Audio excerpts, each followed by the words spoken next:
the 35-yard line, but Henschrick again sends this one downfield, fielded at the 23, lateral to Horn, who has to cover it up at the 22. London Fletcher caught it, said, I don't want this thing, and Horn didn't want it for a minute either. In the meantime, let's go back to the touchdown. Here is a play that could have been reviewed. If the Rams wanted to challenge this, they could have. This is a reviewable play per a coach's challenge, but they didn't. Here's the George family reaction. But this is the type of play. There's a little bit of a flaw in the replay system. Once the extra point is kicked, it's too late. Once the next play develops, it's too late. But by the time you get to a replay where they can send down word, it's also too late. And remember, it has to be a coach's challenge. It would have been. So it had, we'll get to it in a moment as on first down, this is 4. If Vermeil had challenged and won the challenge on that, what would have happened is it would have been 3rd down and goal from about the 1-inch line. So maybe it was moot. Who knows? But clearly he would have challenged it had he had the opportunity to do it. So what got Tennessee back into this game, Al? It was giving the ball back to Eddie George. Let him take over the game. That's exactly what he's done. Now the Rams have to counter. They got to get Marshall Faulk the football any way they can. Right now they have him lined up as a wide receiver at the bottom. Don't be surprised if they just shoot it right out to him. 2nd down and 8. There it is. That's knocked down. Georgia Frontier is on the field. The Rams owner, 15 years ago her name was Frontieri. 8 years ago she changed it to Frontier and told me the other night it's now Frontier, as in last frontier. Well, they're on the last frontier right now because the Tennessee Titan defense has taken over this game. They're putting pressure, they're jumping up, they're knocking balls down. Momentum switched about 15 minutes ago, and all of a sudden life on the side of the Tennessee Titans side. You should see these guys down here. They're waving to the fans, trying to get them involved in the game. 3rd down and 8 from the 23-yard line. Under pressure, Warner dumps it. That's incomplete. Josh Evans put the pressure on. Mike Martz upset. He's upset. Guys are running wide open, and all of a sudden tightness is starting to set in on the offense of the Rams. They had pretty much had their way the whole game, and then as soon as Eddie George started to take this game over with, whew, momentum has switched. What's really bizarre in this game is it was 9-0. Bishop got hurt. Rams went in and scored 16-0. But back came the Titans to score on 2 long drives as Horan left foots went into the air. A wobbly duck that Mason lets bounce, and it takes a Titan bounce and comes back to the 48-yard line. Even the bounces are going now for the Tennessee Titans. 6:17 remaining in regulation. The ball at the 48-yard line. And Vermeil nearly apoplectic. I know what's happening right here. Number 51, Greg Favors, sees that the Rams touch the ball, so he knows that he can go in there and grab it and try to run with it. It's not a fumble.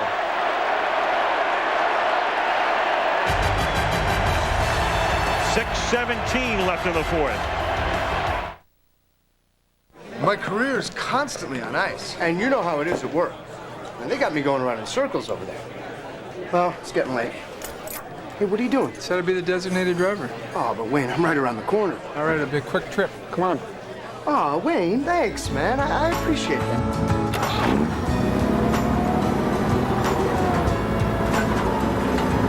Surprising how well this thing handles.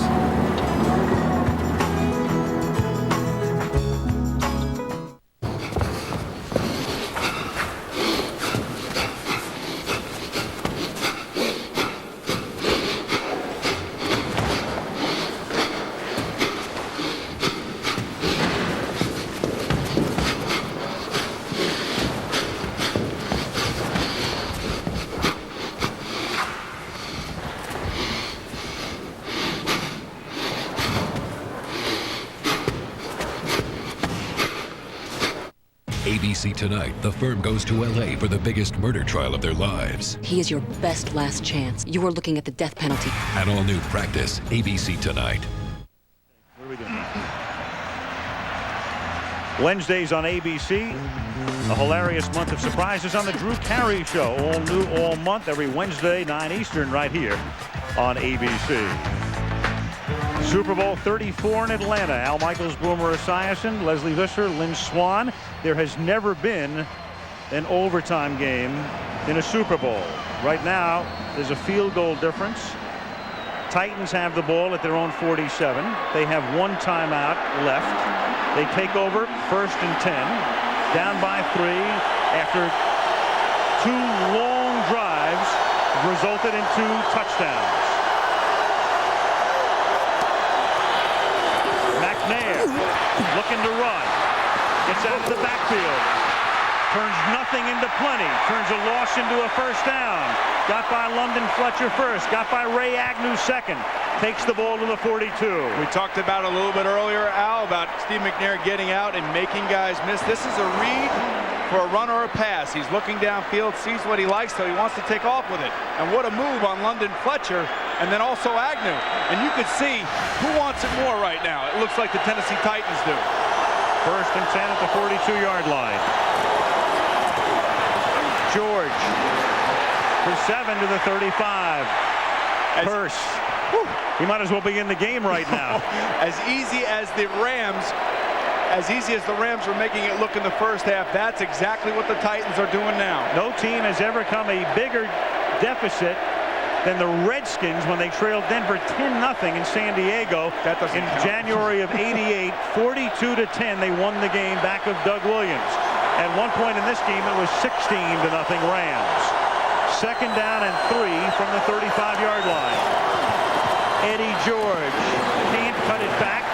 Filling the middle was London Fletcher. Under 5 minutes to go in the game. Now that's the way you play defense at the point of attack. DeMarco Farr, number 75, has to twist and spin in the hole and try to keep those linemen off of Fletcher. Take a look at DeMarco Farr. He's right in the middle of your screen. He's holding up number 60 Young. He throws Matthews down, and it gives Fletcher the opportunity to come over the top and make the tackle, and he's trying to grab the football. That's what they're taught. Force the fumble. 3rd down and 2 from the 34.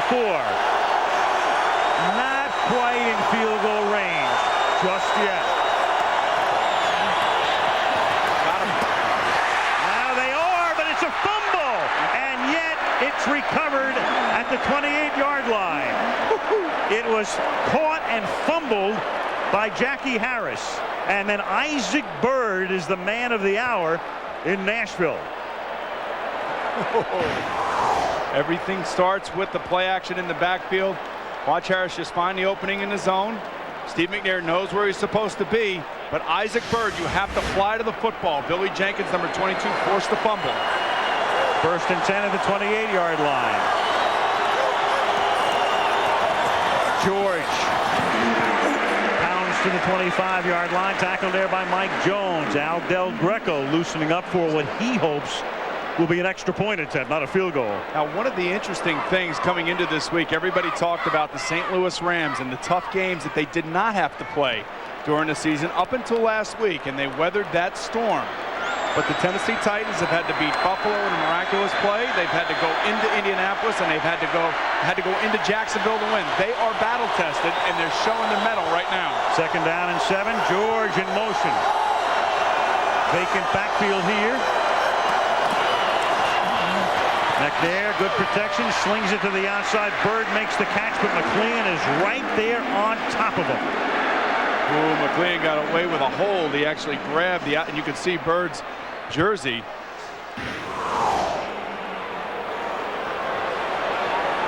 Right before that, McLean grabbed Byrd's jersey and got away with a hold. But interesting situation right now for the Titans, whether or not you want to go ahead and try to force this issue. Watch McLean right here. Ooh, right there. 2 holds. If they don't gain another yard, it's about a 43-yard field goal attempt. 2:20 left in regulation.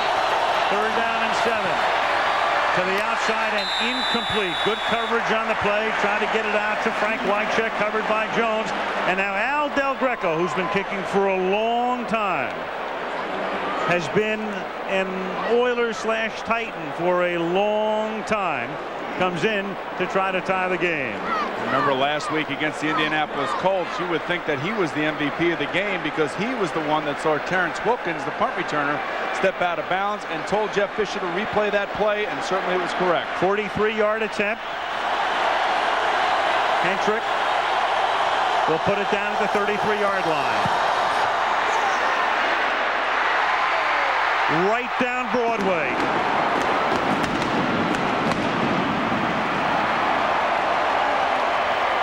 Al Del Greco, an Oiler since '91. The 37-year-old place kicker has just erased the last vestiges of what once was a 16-point Ram lead. Tremendous heart by the Tennessee Titans after they lose Blaine Bishop to an injury. Their defensive leader, they've responded defensively. They've responded with special teams. Eddie George has taken over this game. Now, the MVP of the league, Kurt Warner, comes into a situation that every kid dreams of, Al. 2 minutes to go in the Super Bowl. Your team is tied. I can't tell you how many times I relived this as a kid. Now, you were thinking about doing the game from the broadcast booth. I was thinking about figuring out how I could win the Super Bowl in this situation. This is what it's all about. I just want to know what Jeff Fisher said to his team when he gathered them around with all of the air out of this place, down 9-0. Blaine Bishop being carted off. He grabbed his team. He said the magic words, whatever they were. Tied at 16. Hendrick sends it down to the 10-yard line. Tony Horn. Back out to the 27. Now the Rams have all 3 timeouts and the 2-minute warning. Super Bowl 34 is being brought to you by Visa, the preferred card of Super Bowl 34. Visa, it's everywhere NFL fans want to be. Monster.com for work-life possibilities. Budweiser, the king of beers, saluting America's champion since 1876. And E-Trade, the #1 place to invest online. Al, this is where your heart is pumping.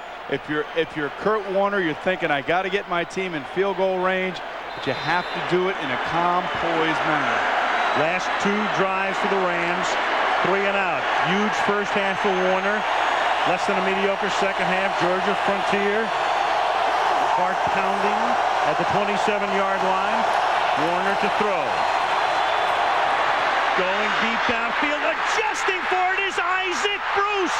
And Isaac Bruce threads his way for a touchdown. 73 yards.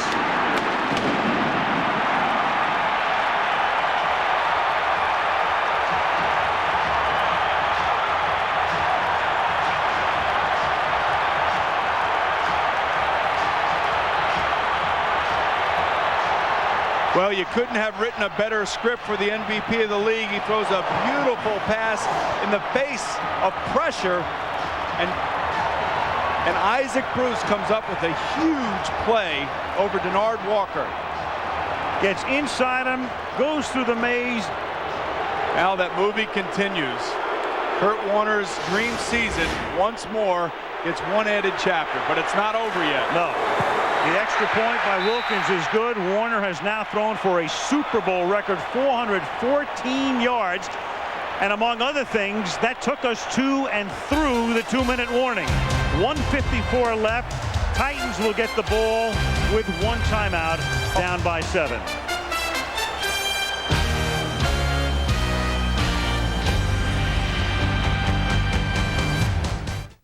Last year, 2 men bravely launched Computer.com.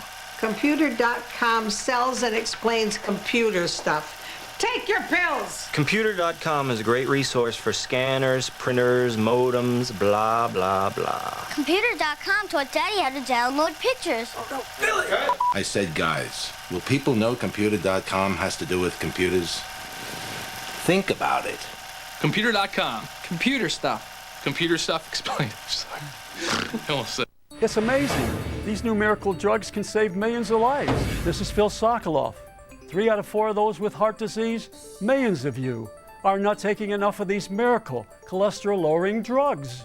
Many doctors and most people don't know that coronary heart disease patients should have their LDL, the bad cholesterol, under 100. Having your total cholesterol under 200 is not enough. See your doctor.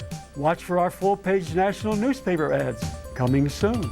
These drugs could save your life. Today, the Super Bowl. Tomorrow night, the Super Bowl of natural disasters. Tommy Lee Jones, Volcano, tomorrow night on ABC. Aerial coverage tonight provided by Budweiser. Downtown Atlanta, shimmering like a jewel on this late January night. The Rams trying to win their first National Football League championship since they were the Los Angeles Rams, and they won the NFL title in 1951. How what was so beautiful about that last play, Javon Curse, number 90, just basically almost ran over Fred Miller and ran Fred Miller and himself into Kurt Warner as he was throwing the football. And in tough times and in crunch time, you look for your playmakers, and Isaac Bruce has been a playmaker for the Rams since he's got there. Kurt Warner delivered the ball. Isaac Bruce went up over Walker and made a tremendous play. Now the Titans look for a big play from special teams, and Mason, as I've said before, is the kind of guy who can do it. Wilkins to kick off. Mason from the 2-yard line. Gets in behind Neal and then swings to the outside and gets tripped up at the 28-yard line. And there's a flag down at the 31. You're going to have holding on the Titans. They're going to bring it back.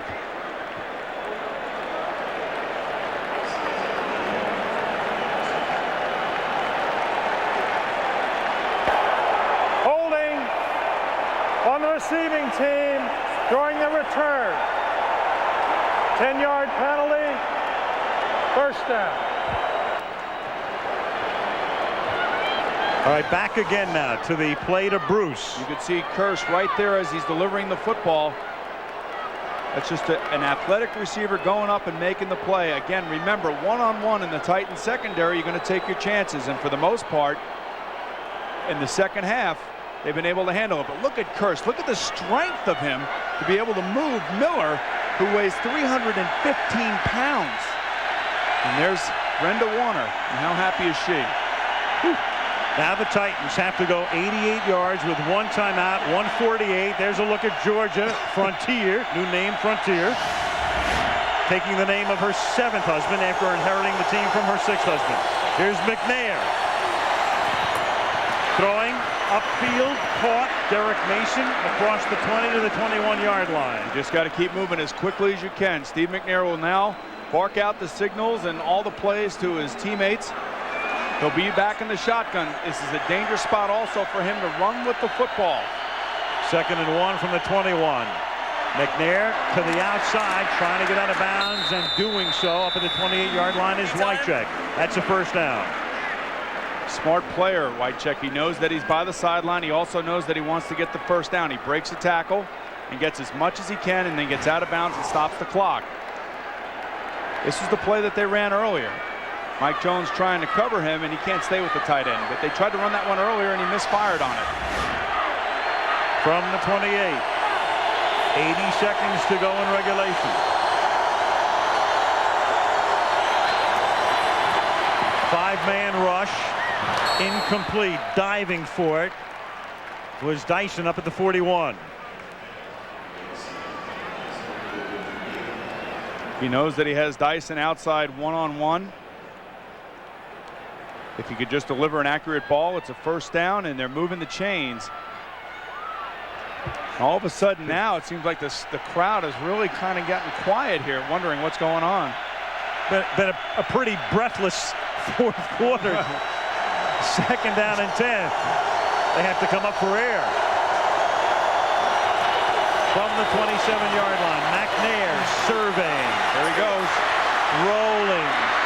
Turns it upfield. Has the first down. Corralled at the 42. Flag down at the end. Face mask. Dre Bly. That'll cost them another 15. Need to be a 5 or 5. 15-yard face mask. The big one. 32 defense. Out. 15 yards from the end of the play. First down. Like I was telling you, in this situation, when you're only rushing 4 guys, the secondary has a tendency to kind of get lax a little bit. And a guy like Steve McNair will take off and make plays for you, and that's exactly what he's doing. They have to be careful. You still have to stick to your principles and watch him and know that that's the most dangerous part of his game. McNair has just broken the Super Bowl record for rushing yardage by a quarterback. That's 62 yards on the ground on the same night that Warner breaks the passing mark. 1st and 10 at the 45-yard line. 65 seconds left in regulation. Out of the shotgun. Titans with 1 timeout. Flag thrown. Flag at the line of scrimmage. Pass caught at the 40-yard line.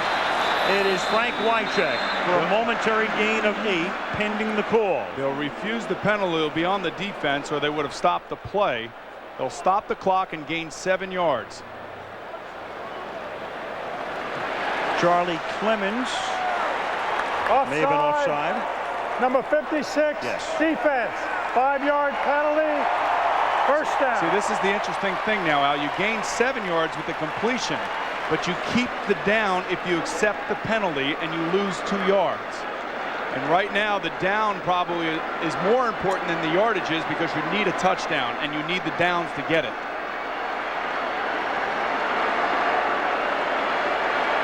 At this point, the option being 2nd and 3 or 1st and 5, you have to. You got to take 1st and 5. Go this way, which they do with 1 timeout. 20 yards and penalties already on this drive against the Rams. The ball at the 40. 59 ticks left from the shotgun.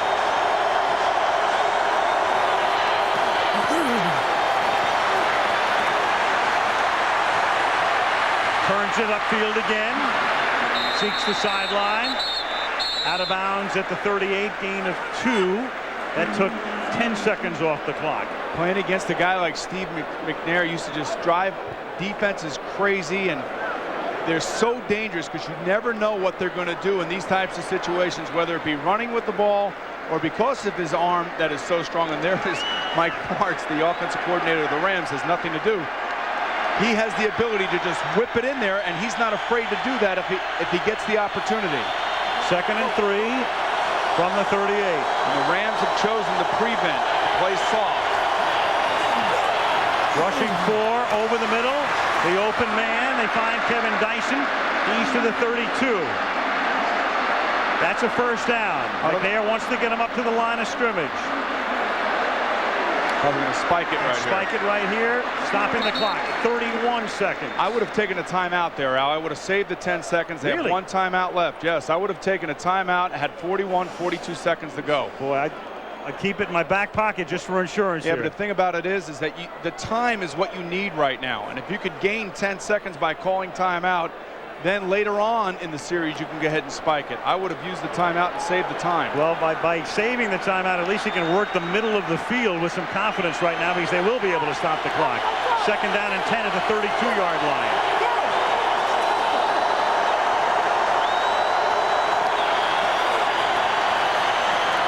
Three-man rush. There's a flag down. It's almost intercepted in what has been a turnover-free game. I think you're going to have offsides again. Yes, you are. You're going to have defensive offsides again. 25 yards in penalties against the Rams. Left Kevin defensive Carter. tackle, offside, lined up in the neutral zone.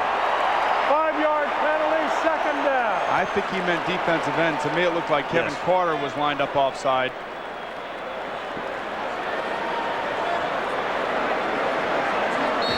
Carter gasping for air, comes right off here, Al, is offsides. Kevin Carter right there. He's lined up offside. He meant left defensive end. 2nd and 5. The ball at the 27-yard line. Here they come. Get rid of it. McNair throwing and not looking. He hits Eddie George in the back. Well, he had to throw the ball because he had a blitz, and Eddie George, you could see that Jeff Fisher's telling Eddie right now, you have to blitz. You got to turn around and look for it. It looked like Eddie George was trying to block on this play, but you could see Clemens come free. So Steve McNair knows that, and he's going to throw the ball. Hit him in the back of the arm. It is 3rd down and 5. From the 27. 3 receivers set to the right. McNair stepping up. Uh-oh, you got him. We got him. Rolling. Needs help.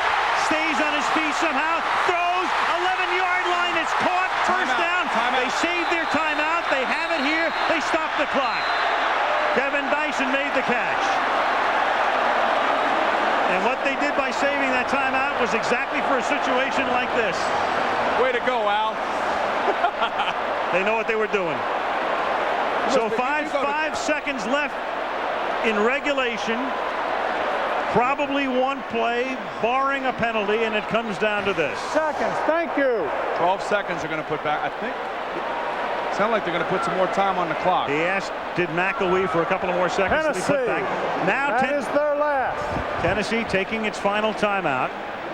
They have put another second back on the clock, so right now it shows 6 here in the stadium. Oh, what a play by Steve Unbelievable. McNair.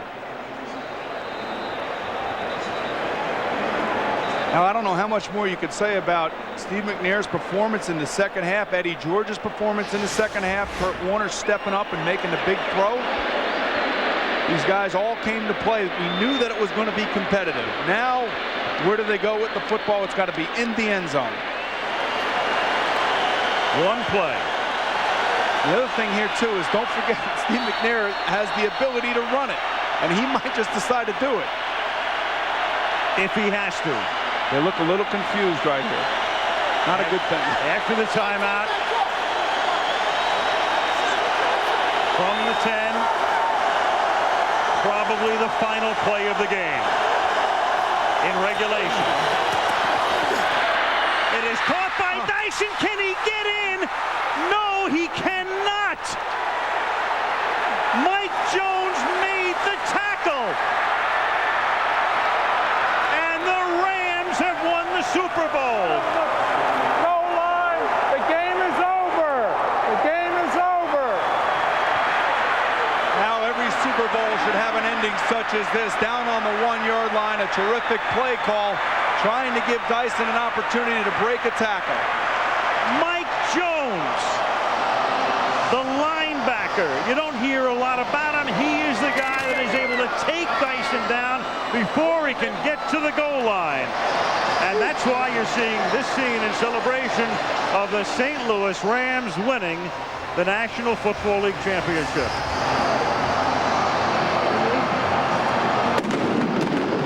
Steve McNair has nothing to be ashamed of. He gave it all. He played great in the second half.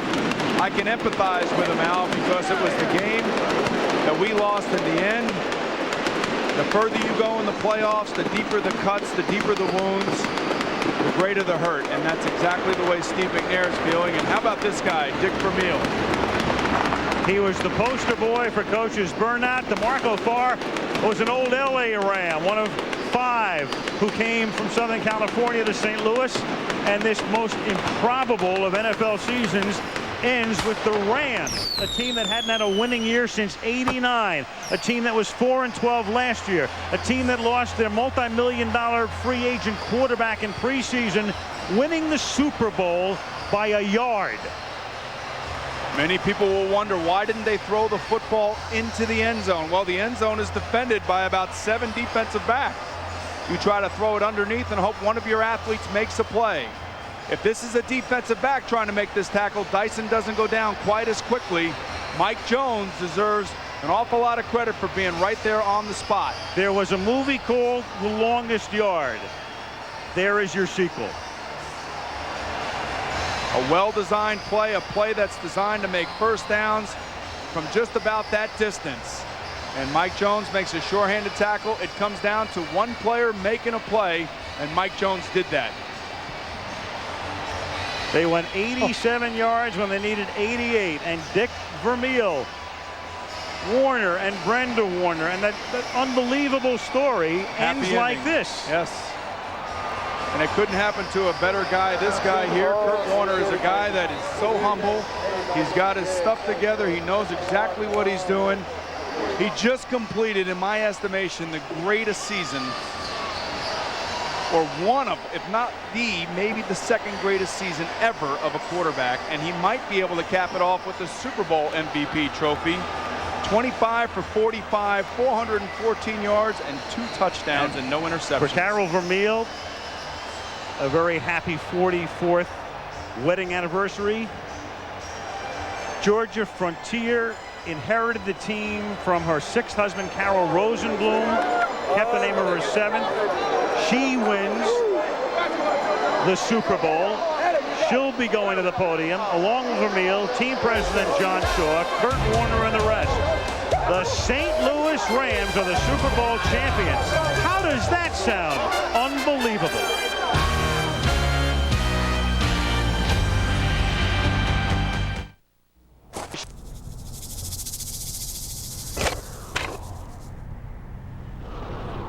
Missed you at bingo last night, Bill. Took the missus to Barbados. Barbados.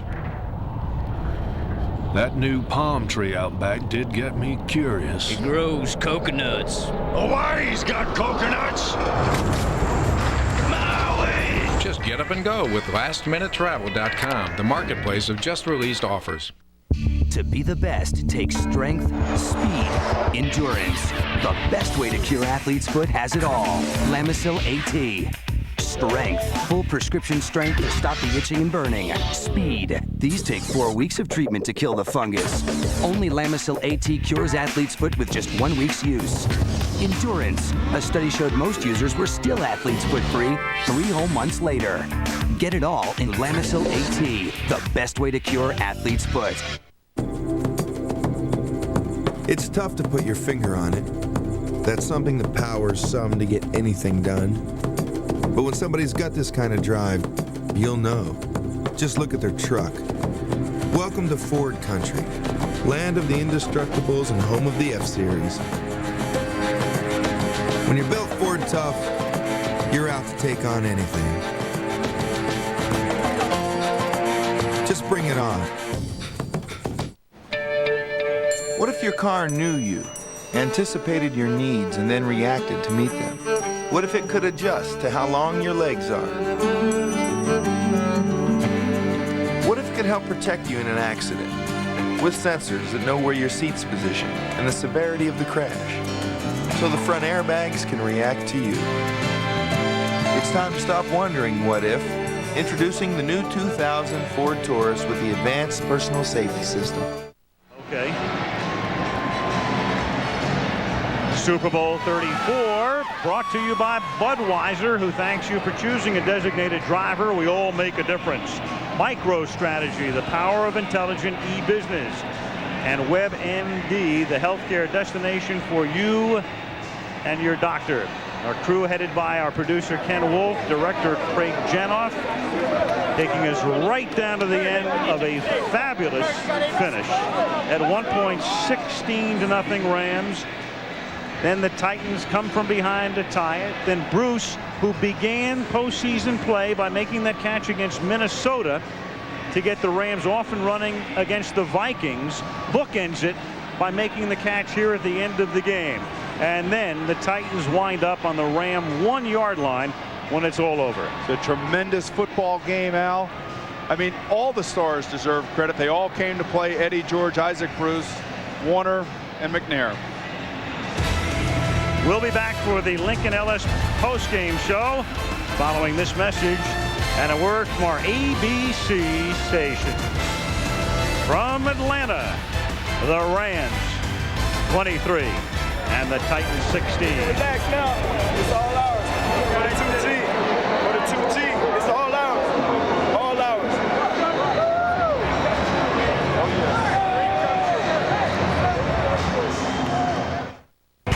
Promotional consideration provided by National Car Rental, the official car rental company of the National Football League. Let's go! Objection! I'm trying to clear a homicide. We're gonna make it through this. With 3 remarkable shows, all starting at 10/9 Central, no one should go to bed early. Police, freeze! I hate you! Okay, that's it! Say what you did! I can't let you go. Sunday, The Practice. I've only just begun to love you. Monday, Once and Again. I am so happy. Tuesday, NYPD Blue. You get tired, you lean on me. Television's best on ABC.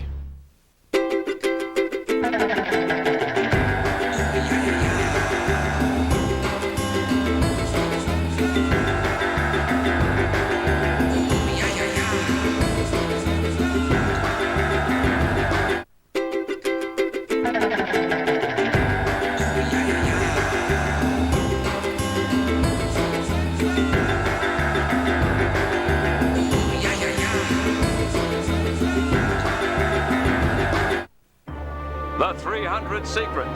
At Chrysler, the latest 300 is unveiled. The 300 philosophy has always been one of styling leadership, presenting the newest 300. Chrysler 300M, the 253 horsepower descendant of the legendary Letter series.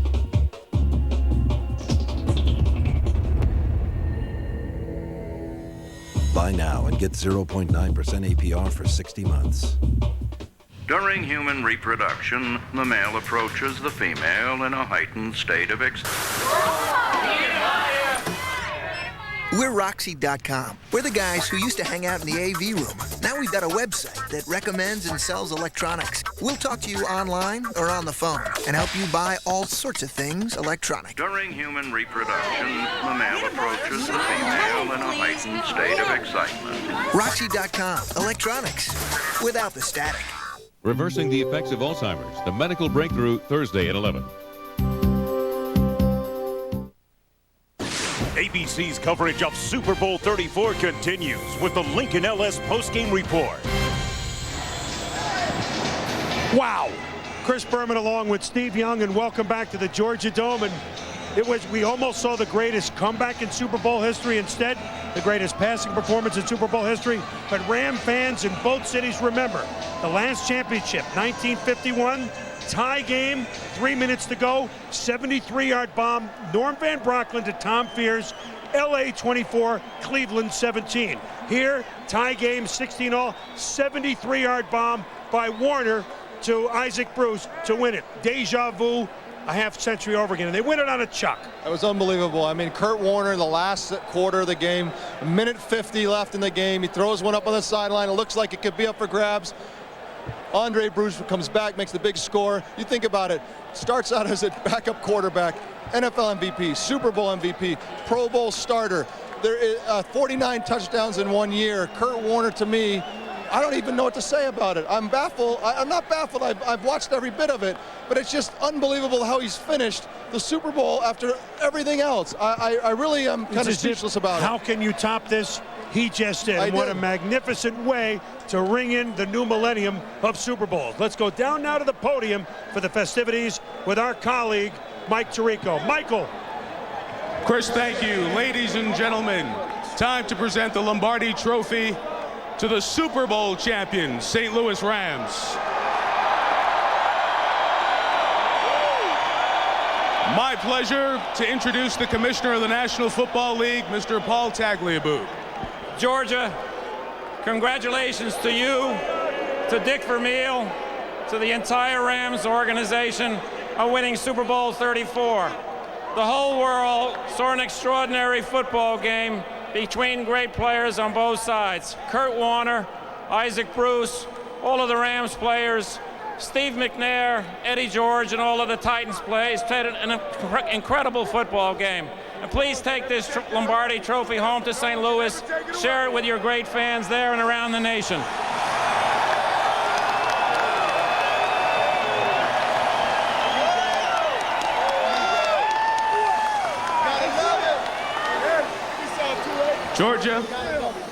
Georgia, what does it mean to you, someone who is a native of St. Louis, who grew up in St. Louis, brought pro football back to St. Louis, to bring the city its first pro football championship? What does it mean?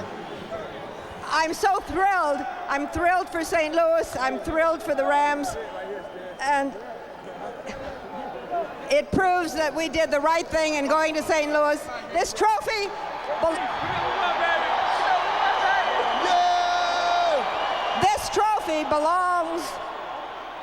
belongs to our coach, our team, and our fans in St. Louis. Dick Vermeil.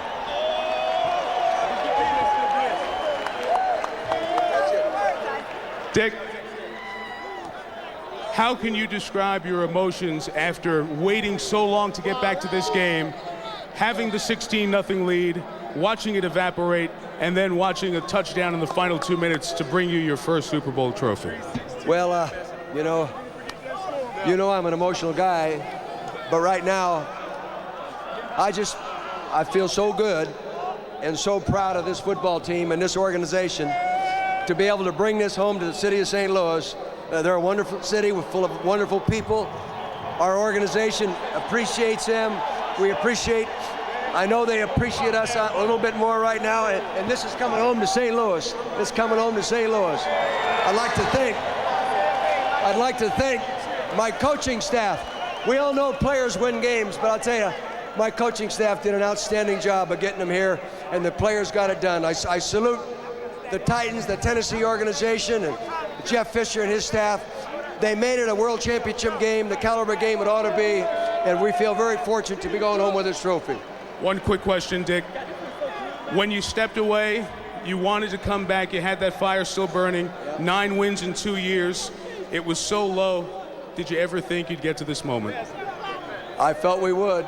You know, when you believe in yourself and you believe in the people you surround yourself with and you believe in your players, they will believe in you. And more often than not, you'll end up winning something really big. Maybe not this big, but something really big. Congratulations, Dick. Thank you very much. Kurt Warner.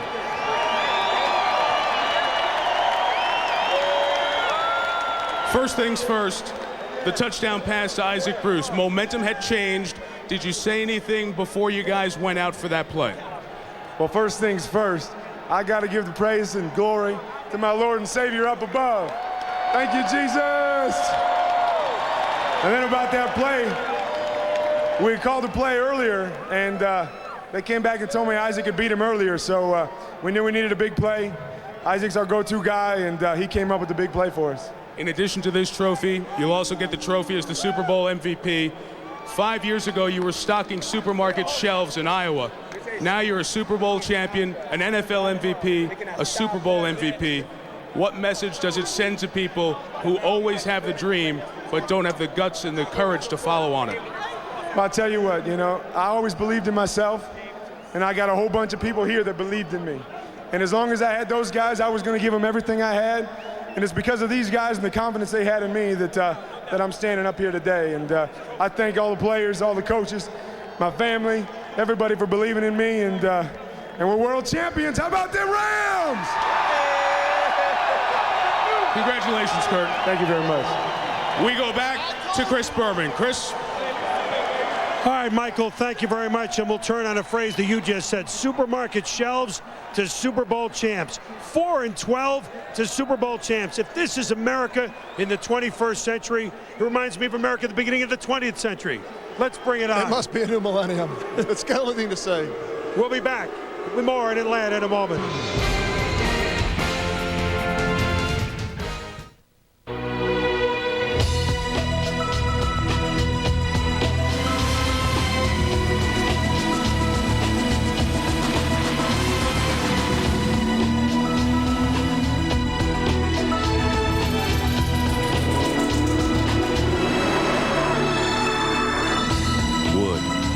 Leather, adrenaline, the new Lincoln LS, Motor Trend Car of the Year. And in the years since the new millennium, the world has seen such progress. In 2004, the tide was turned against AIDS. 2 years later, great strides against cancer. And Tonight we celebrate a remarkable breakthrough in spinal cord injuries, made possible by countless researchers and contributors. And to present this award, we have some very special guests.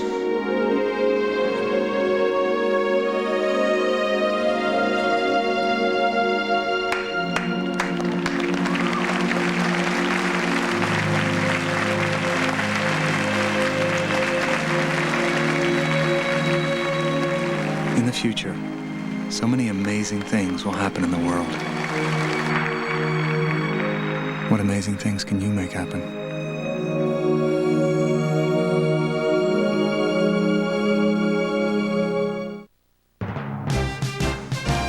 You run a business. You are your own boss. Do you really have time to shred those important documents one by one?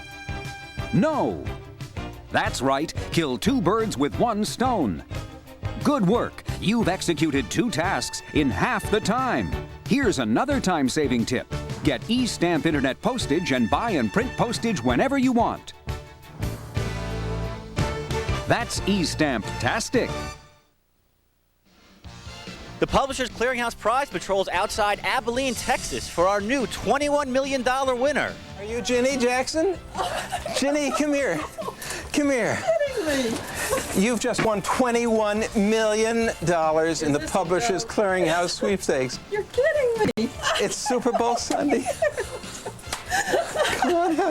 Hey, you could be the next big winner. Just go to PCH.com and you could be a millionaire next week. Rams fans, your team just won the Super Bowl. Remember the moment forever. Call now to order your complete package of official championship merchandise from NFL Shop. Celebrate the greatest game in Rams history with the official NFL Super Bowl highlight video and the official championship hat and championship t-shirt as seen on the field and in the Rams locker room. Order the complete Rams Super Bowl package for $59.99. Quantities are limited. Call now. Friday, teaching wasn't the only thing in this principal's blood. She deceived her students, their parents, and now this not-so-average heroin addict speaks to 2020 Friday. Today, the Super Bowl. Tomorrow night, the Super Bowl of natural disasters.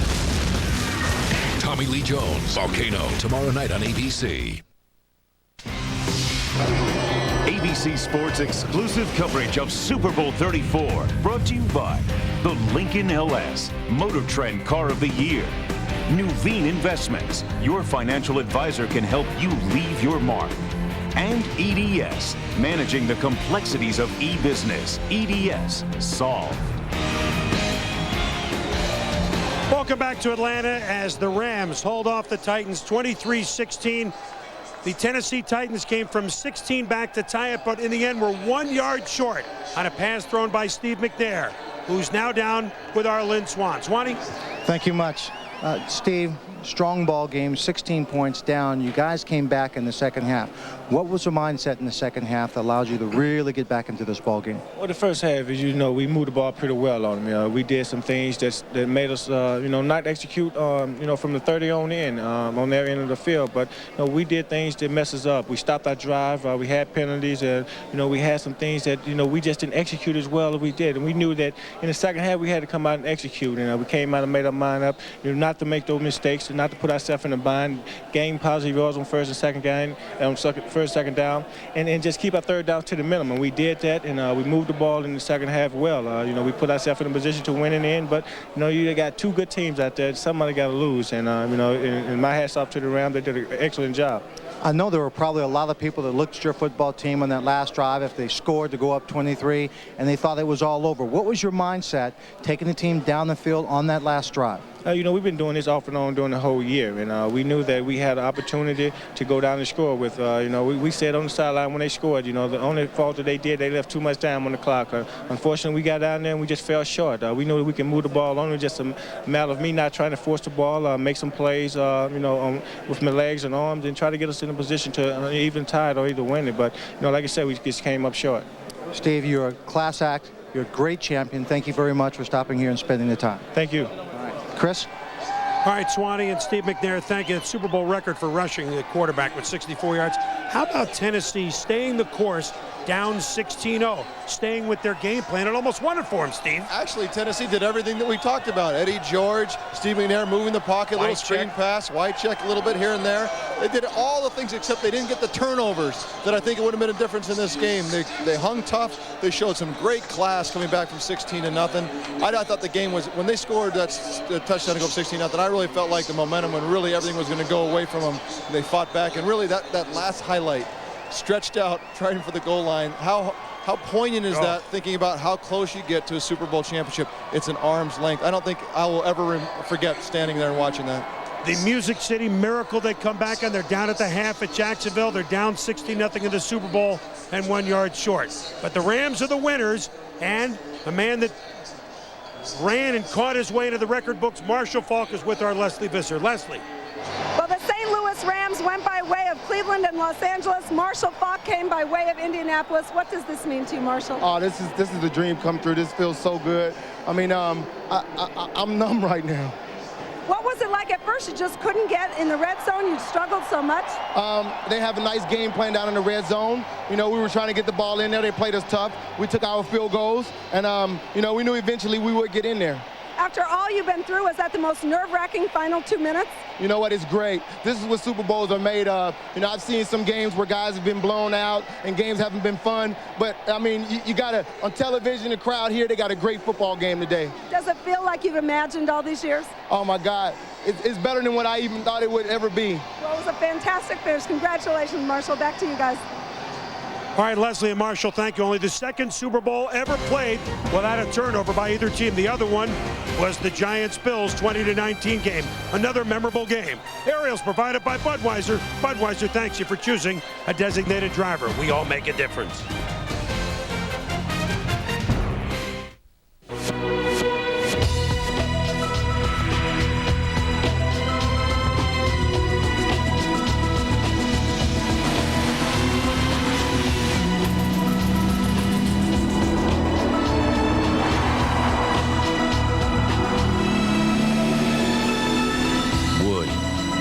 Leather, adrenaline. The new Lincoln LS, Motor Trend Car of the Year.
Yeah.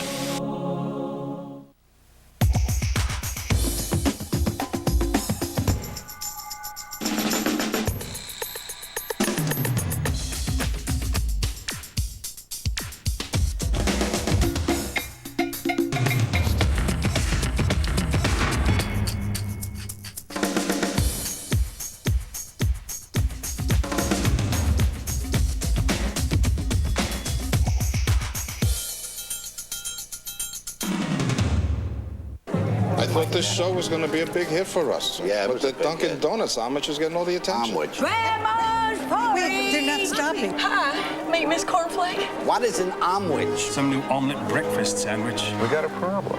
We got a serious problem. 3 cheese, bacon and cheddar, Spanish. The new Omelet breakfast sandwich. Breakfast will never be the same. Do you see me? I'm a waffle. Hello. Try the all-new Dunkin' Donuts Omelet breakfast sandwich. Now just $1.99. Police officer shooting update after the practice. Back in Atlanta, St. Louis scintillating victors in Super Bowl 34, 23-16 over the Tennessee Titans, whose tenacity throughout this postseason will never, ever be forgotten. Their head coach, Jeff Fisher, is now downstairs with our Lynn Swan. Swanee. You came in at halftime, you walked out, you told me you thought you needed about 24 points in the second half. Looked like your offense got things in track, and especially your defensive line and being able to stop the Rams. Well, we did. We kind of caught our breath. You know, the defense was on the field the whole first half, and we didn't have the ball much offensively, and so we decided to stay with our plan. As you could see, we wanted to run the football and make some plays, and we did. And you know, I've got to congratulate Dick and Georgia and the entire Rams organization for a great season and you know, a great ball game. And I am also especially proud of our football team. We've been doubted all year and underdogs all year, and that shows you the kind of character and the kind of fight we have. Steve's effort at the end and everybody's effort was just, you know, you didn't fail. I think our success was just put on hold temporarily, and you know, we'll find out what kind of team we are next year. I'm going to ask you one last question. McNair was down on the field, kneeling. You walked over, you kneeled down to him. What did you say to him? You know, that's between the coach and the player, Lynn. You guys can only imagine what I said to him. Thank you very much. Jeff Fisher and the Titans will have other opportunities. Thank you, Swanee. But Dick Vermeil at age 63, the oldest coach ever to win a Super Bowl. There's the victorious Rams locker room. Back with more here in Atlanta in a moment.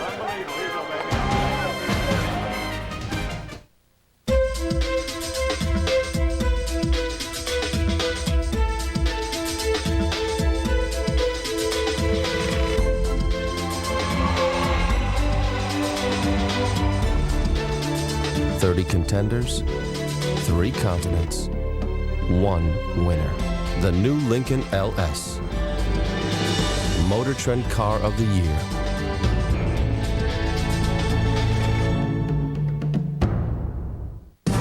We're taking down that casino convict. And you're the guy that's gonna tell us how. The football game is over. Just give him what he wants. He's gonna shoot me in the back of the head like this. But on February 25th, How are you going to get up to that security level without anybody knowing anything's wrong? You got to be kidding me. the real games begin. Let's play it! Reindeer games. Game's over. Not yet. Rated R.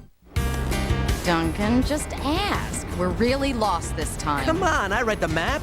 You can't even fold a map. Okay, I'll ask. Thank you. Hey, a little help here? Looking for Discovery Cove?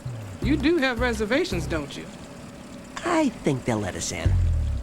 Now you can swim with dolphins, rays, and thousands of tropical fish. No barriers, no crowds, no lines. New Discovery Cove in Orlando. Would you flood the engine again? This man right here is my great-grandfather. He's the first cat herder in our family. Herding cats. Don't let anybody tell you it's easy. Anybody can herd cattle. Holding together 10,000 half-wild short hairs, well, that's another thing altogether.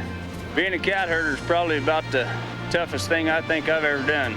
I got this one this morning, right here. And if you look at his face, it's just ripped to shreds, you know? You see the movies, you hear the stories, I'm living a dream. Not everyone can do what we do. I wouldn't do nothing else. It ain't an easy job, but when you bring a herd into town and you ain't lost a one of them, ain't a feeling like it in the world.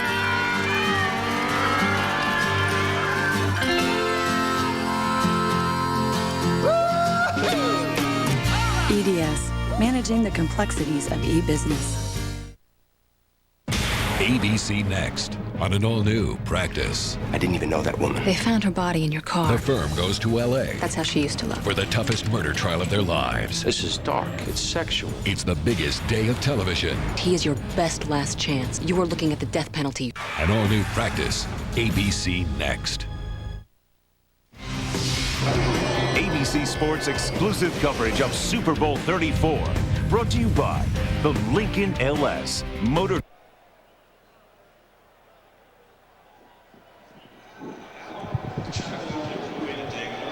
A reminder, next Sunday live from Hawaii, it's the conclusion of the NFL season, the AFC-NFC Pro Bowl, 5:30 Eastern, 2:30 Pacific, and of course, 12:30 at Aloha Stadium.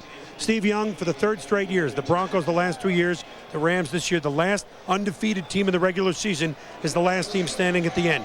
Consistency and what you do well pays off. Congratulations to the Rams. Thank you very much. Yeah, and interesting that the plays that won the game last week and this week was just kind of a throw it up to the corner after all the complicated offense they had and the personnel changes and so forth. Two simple plays won in the championship game in the Super Bowl. I've enjoyed your company. Really a lot of fun. Thanks, Bo. It's great to be here with you. Steve Young, Chris Berman, that's the scene on our post-game show. 23-16, St. Louis has won Super Bowl 34 over Tennessee. The practice is coming up shortly, but first, let's get back to the booth. Al Michaels, you got a voice left? Chris, this is the look of a fairy tale. This is the way it ends, Vermeil and Warner. There is no way to overstate how improbable this was. The Rams signed Trent Green to a big contract. He was going to be the savior, the quarterback.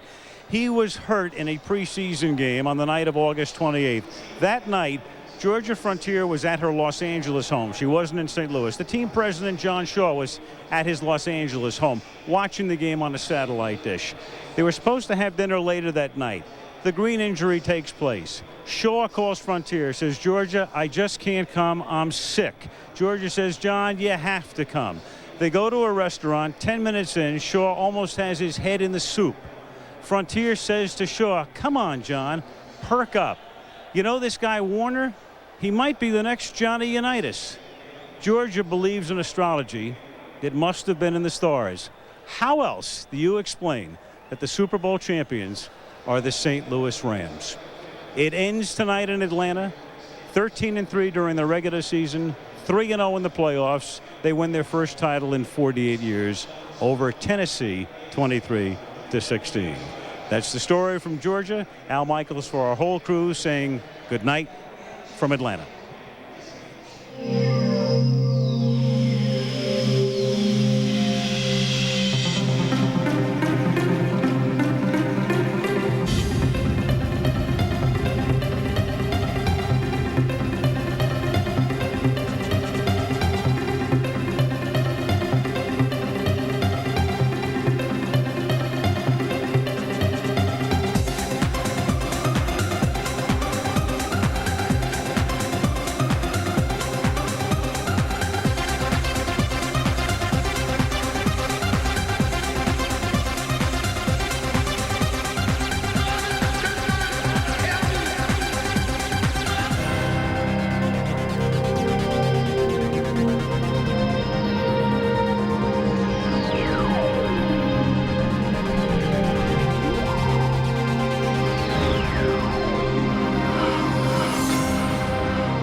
ABC Sports thanks you for watching this presentation of the National Football League. Prime time. Stuart Scott with you alongside Tom Jackson and Jim Kelly.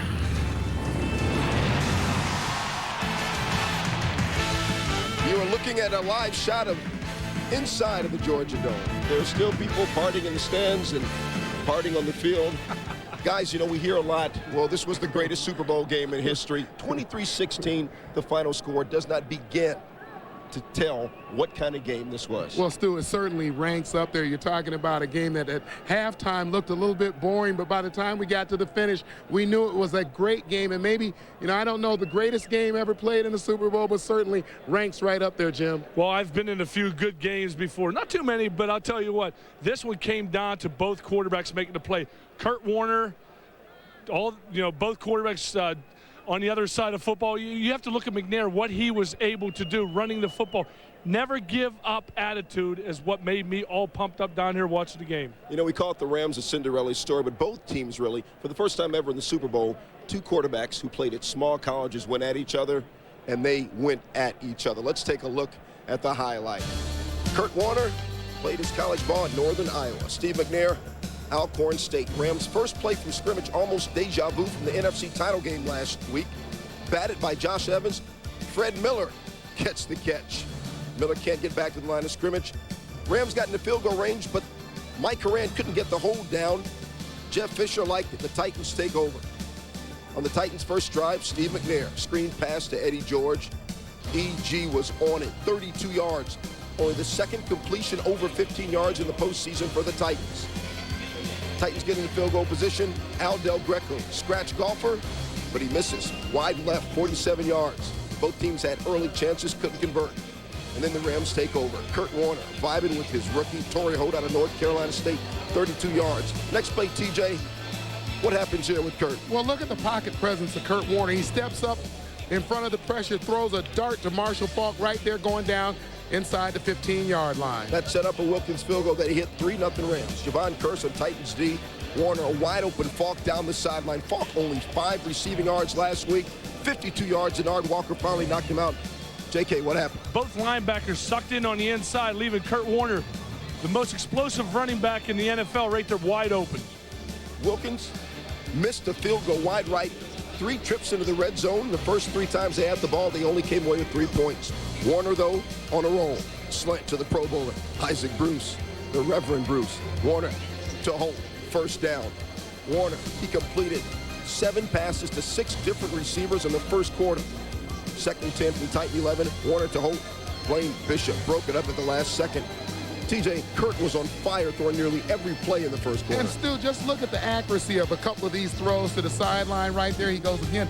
These are deep outs and little quick slants, but he's right on target with the throws. He's putting the ball on the numbers. Second and 14. Kurt Warner scrambling. Here comes the freak. He walked him down, but he pulled his face mask. Personal foul. The Rams, though, stall again. Wilkins kicks the short field goal. 9-0 Rams. Kurt Warner first half, 277 yards passing, but only 9 points. Third quarter, Titans get the ball first. And Eddie George No wonder why he's gained 1,200 yards at least his first 4 years in the league. But the Titans forced to try a field goal. Todd Light, a Pro Bowler, why? There you go. Playa hating Del Greco, still 9-0 Rams. As for Kurt Warner, remember what he was doing in the first half? Picking it up. Deep over the middle, getting his vibe with Isaac Bruce, 32 yards. Next play, Warner hits Ernie Conwell. Watch Blaine Bishop makes the hit. And the former 3-time Pro Bowler motionless on the turf. Take another look at it, TJ. What happens here? Well, you see the compression as Blaine Bishop comes in from the outside. He leans in with his shoulder, but he ends up hitting head first right there. And what a scary moment this was for everybody here in the stadium. Even the Ram players lined up very close to Bishop until he was carried off the field. And from there, Torrey Holt, the rookie, 7 catches on the day, first touchdown of the game. Watch it again. Well, the key there, look at the pressure that was in Kurt Warner's face, and yet look where he delivered the football, right on Holt's hands. Titans don't finally get it going. Down 16-0, Steve McNair. He didn't gain more all-purpose yards than anybody in NCAA history for nothing. Down to the 2, Eddie George led the team in rushing touchdowns in the regular season, pounds it in, 16-6 Rams, 2-point conversion failed. Titans next possession, 4th and inches. McNair tries to draw, Rams offsides, then sneaks for the first down. The freak signals first down. Same drive, McNair didn't go to his wideouts very often, but when he did, there to Isaac Bird, it worked for 21 yards. Then McNair rolling out. Dangerous pass across the field, but Jackie Harris rumbles inside the 5. Dick Vermeil, will he let his second Super Bowl trip slip away like the first one? 2nd and goal, Eddie George, the 2nd touchdown of the game. 16-13 Rams. But J.K., did his knee hit the ground before he crossed the plane? I'll tell you what, it almost looks like his knee is down right before the touchdown, but of course, the Rams didn't even take a chance in the challenge. Right there. Ooh, close. After that touchdown, Rams went 3 and out, and here come the Titans again. McNair scrambling, 6'3", 245. They have 2 running backs back in the backfield. Then McNair to Harris again. Likes throwing to his tight end. Harris fumbles, but Isaac Bird recovers for Tennessee. That sets up Al Del Greco for the tie. And it is good, right down the middle, 16-16. There's never been an overtime in Super Bowl history. Kurt Warner having a quiet second half, Fisher's team bearing down. First play of the Rams' next drive. Warner gets rocked as he throws it. He threw it short because the curse hit him. Isaac Bruce picked it up, and Bruce is gone. 7th longest play in Super Bowl history. And on that play, Warner becomes the first 400-yard passer in Super Bowl history. 23-16 Rams. Titans need to tie. J.K., how's McNair going to try and drive him down the field? Tell you what, one thing you like about Steve McNair, I said before, the never give up attitude. And this is something that was probably their biggest threat, was him running the ball, not throwing the ball. McNair to Dyson. And then McNair almost picked off by Dre Bly. Good thing for Bly didn't, because it was offsides in the Rams. Vermeil can't believe it. He said he's more calm. You didn't on that play. 3rd and 5, 22 seconds.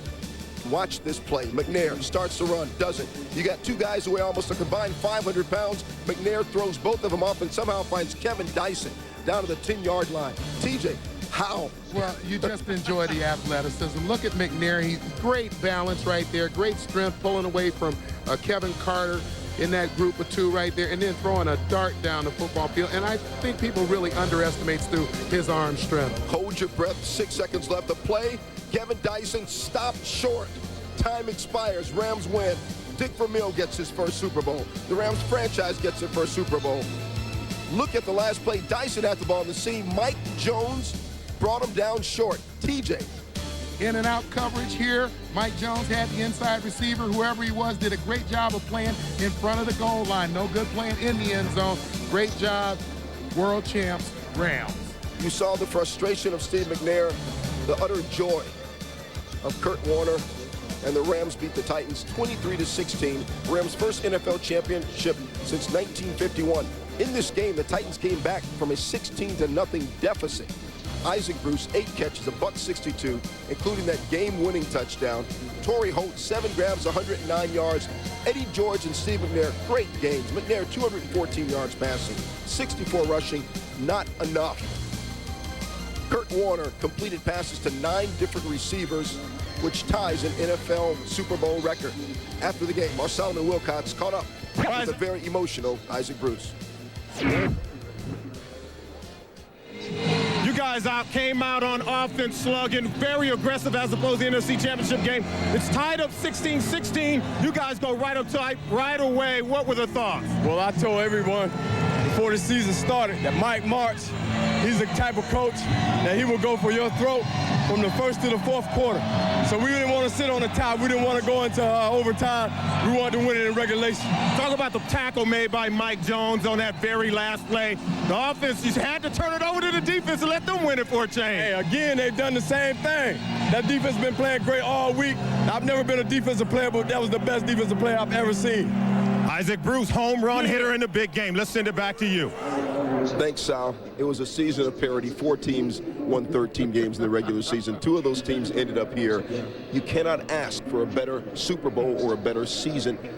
Both coaches, very different but very interesting. Well, Stu, I thought they both knew their team so well. You think about the Rams, you see a team that wanted to be explosive at the beginning of the game. Now, they had trouble sticking the ball in, but they got out in front early. That's what they wanted to do. Jeff Fisher wanted his team to stay close enough to have a chance to win the game in the fourth quarter. They had that chance. It took a great play by the Rams on the goal line to seal the win. So, you know, what a job. We always say, know your personnel.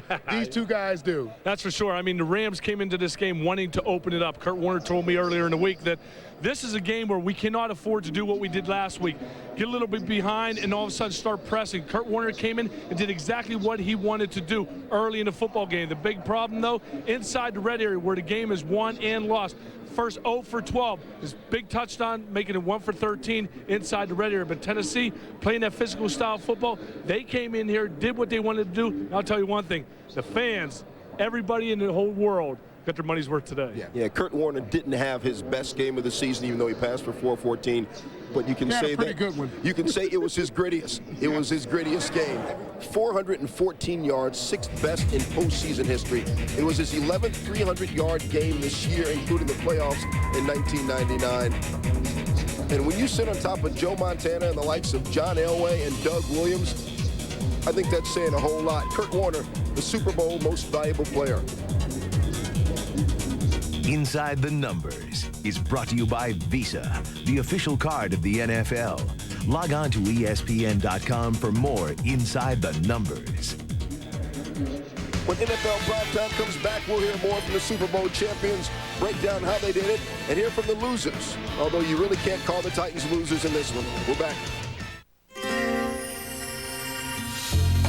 It's coming, allergy season. And if you suffer like I do, you can stay indoors and miss all this.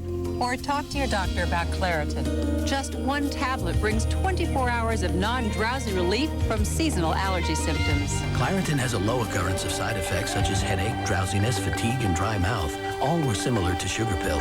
You can't control allergy season, but with Claritin, you can help control what allergy season does to you.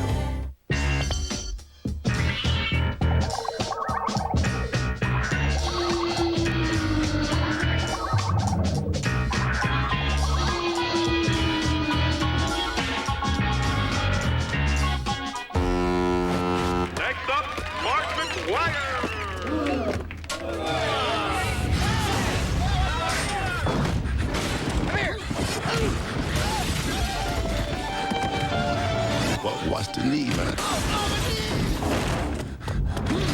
Look out, Doug! Yo, what you doing? Hey! You're mine.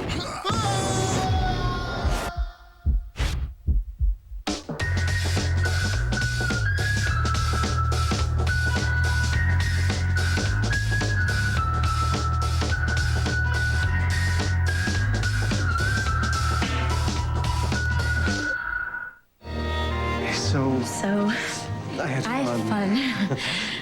That's how I'll call you. Yeah, okay. Well, hey. Next time I'll remember to bring enough cash for both of us. Next time, use the Visa check card instead of cash. It's fast, easy, and accepted everywhere Visa is, so you can get what you need and get on with life. This special Super Bowl edition of NFL Prime Time is brought to you by Claritin. Welcome back to the Georgia Dome. Eddie George, you know, we have talked all week about the fact that sometimes he doesn't run quite as hard as he should. Tiptoes, then he hits the hole. 130 yards from scrimmage, rushing and receiving. Eddie George ran hard the entire game, but obviously very disappointed after the loss. Oh, it was a hell of a ride. It was one hell of a ride, man, from the game in Buffalo to the game in Indianapolis to beating Jacksonville twice, 3 times to get here. You know, it was one hell of a ride, and it's always going to be special to me, you know. We just fell short. You know, we just didn't make enough plays to win it. That's just the bottom line. Any play that we called was for Dyson. You know, like I said, you know, the linebacker made a great play. It was a one-on-one. It was just a matter of him breaking the tackle and getting in the end zone. And, you know, to come that close and not make it, you know, it's disappointing. But like I said, this is a game of emotions, and, you know, they had a class act stance on that play. I've never seen a team grow as much, I think, over the course of one season as much as this team has. Going from a team that was wondering maybe if it could compete in this league to a team that obviously, without a doubt, is one of the 2 best teams in the league this year. And, you know, this team has a great future ahead of it. Couldn't have said it better. Truly were the 2 best teams in the NFL this year, obviously. St. Louis Rams made it to the Super Bowl on a late fourth quarter touchdown pass from Kurt Warner to Ricky Proehl. They do it again in the Super Bowl, late fourth quarter touchdown pass, Warner to Isaac Bruce. J.K., run through that play. A lot of times teams put into their game plan throws that if a defensive back is ahead of the receiver, they'll underthrow. But this particular play, Kurt Warner is pressured, not only from up the middle, but from the outside. He throws it up, wasn't able to follow through. The ball was thrown short. Defensive back looks back for it. Boom. Isaac Bruce slows down, catches it. Rest is history. And nobody's going to catch him once he gets to the outside and cuts back to the inside. Well, Jim, the thing that I'm struck by is the courage that he showed on that play, and I think it's certainly a microcosm of what he showed us throughout the season and especially through the playoffs. He knew he was going to get that pressure from Javon Curse. He knew he had to make a throw. And I think when you look at the situation, we're standing there on the football field wondering, will they kill the clock? Will they settle for going into OT? No, he's going to take that big shot downfield. So they stayed with what got them here. And we are wondering that because emotionally the momentum has shifted way over to the side of the Tennessee Titans. The last 2 times the Rams had the ball, they had gone 3 and out. They thought maybe we just regroup, run the ball. Kurt Warner, that gunslinger attitude. I know another gunslinger guy who used to play quarterback here in the Super Bowl. Isaac Bruce. Speaking of being on a list with some greats, Isaac Bruce, 162 receiving yards, 3rd best in Super Bowl history. Of course, the all-time leader. Asked the Cincinnati Bengals about Jerry Rice, 215 yards back in Super Bowl 23. When we get back, we'll talk about Steve McNair. He had the longest run for a quarterback in Super Bowl history in this game, made some absolutely fat plays. We're coming back. I'm not sure I can make it. Know what you mean, Shifty. And look at Leaky sitting there in his own transmission fluid. Uh-oh, sorry. Fellas, the Cotman transmission physician just took care of me, and I feel great. At Cotman, treatment is quick, reliable, and at the right price. Plus, you get a nationwide warranty. My grinding is gone. Out of my way, I'm coming through. I'm dry. Thanks, Cotman Man. See your Cotman Man Brian in East Greenwich. Ballard's on the break, goes for the glass, off the window. And watch the URI Rams on Cox 3 as they begin their march toward the new millennium. Head coach Jerry DiGregorio will lead this cast of new recruits and seasoned veterans as the Rams get set to defend their Atlantic 10 title. Inside, Luther, turnaround, they needed it, and they got it. URI basketball on Cox 3 is brought to you by Trader Publications.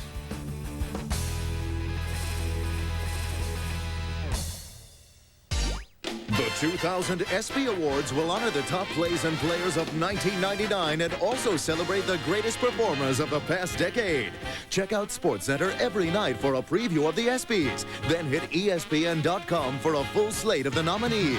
See how your picks stack up against ESPN's when the awards are televised live from the MGM Grand in Las Vegas on February 14th. Watch SportsCenter and log on to ESPN.com. Viva las ESPYs!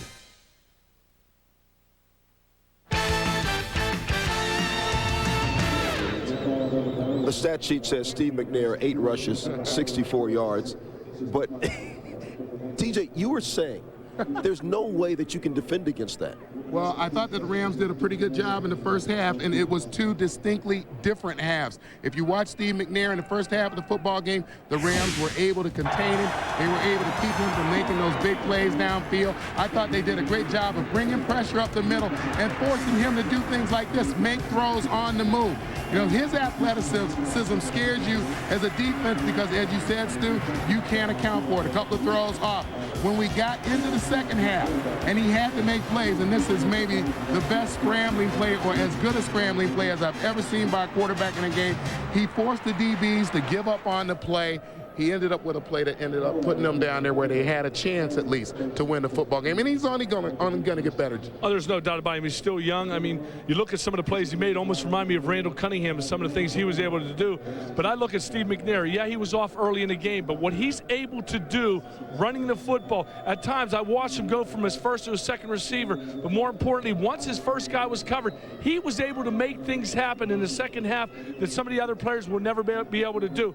His athletic ability was a difference in the second half for the Tennessee Titans.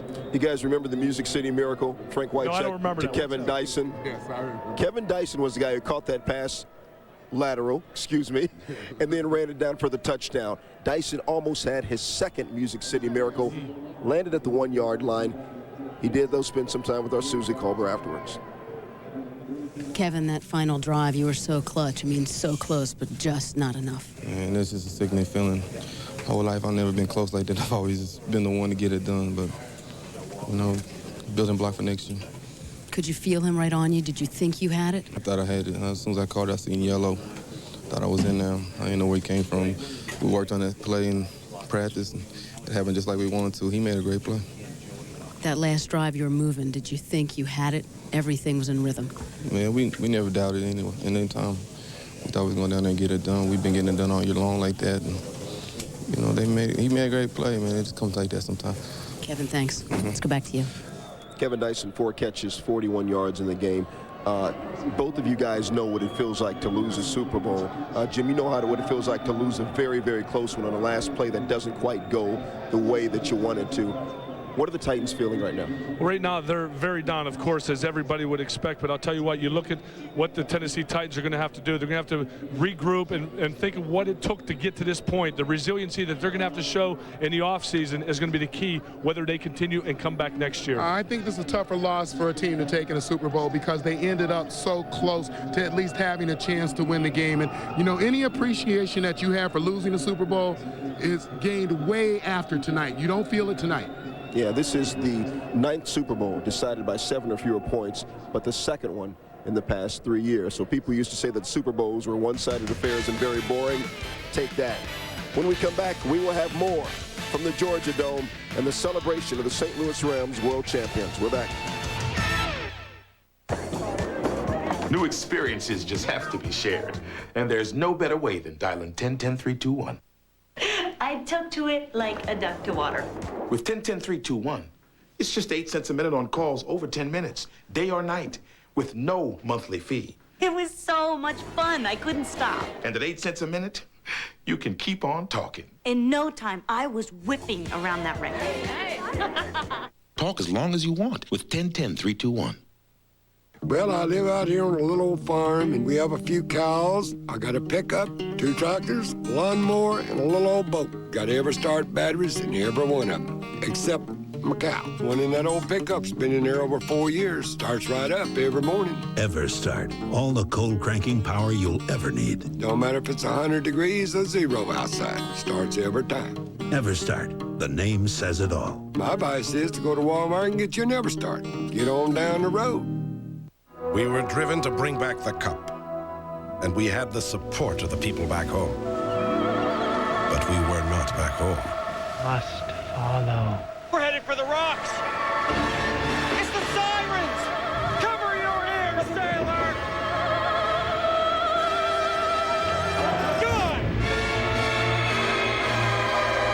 Good! So beautiful, so dangerous.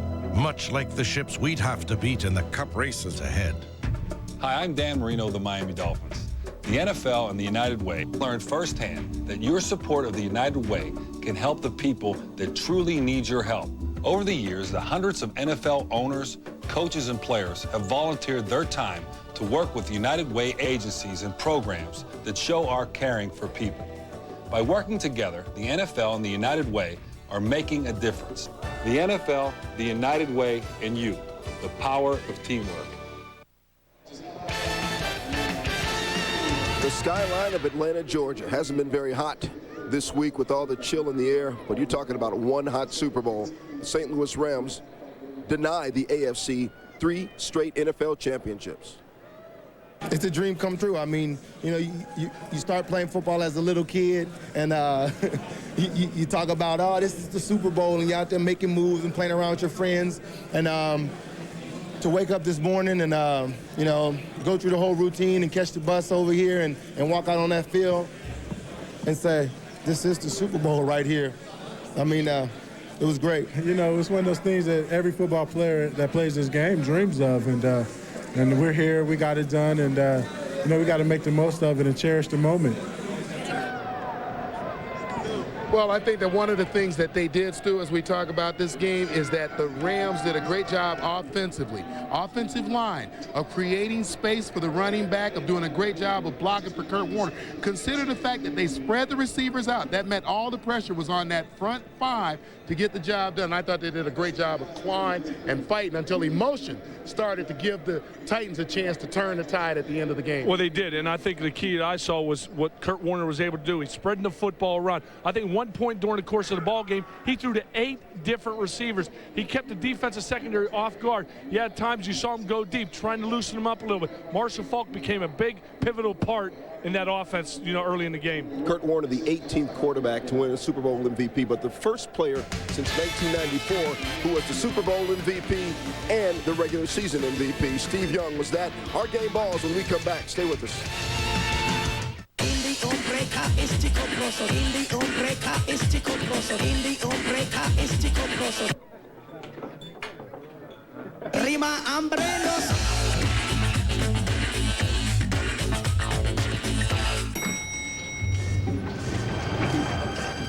How did UPS become the official express delivery sponsor of the NFL? Well, let's just say they put us through a very challenging drill. For the earliest next day delivery, count on the same people the NFL does. UPS.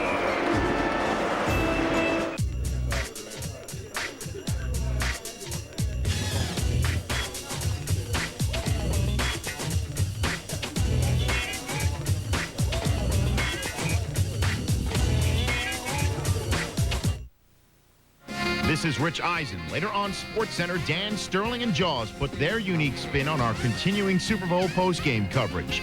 We'll have our Sunday conversation from the big game, and MJ has a new coach. Join us for SportsCenter after primetime.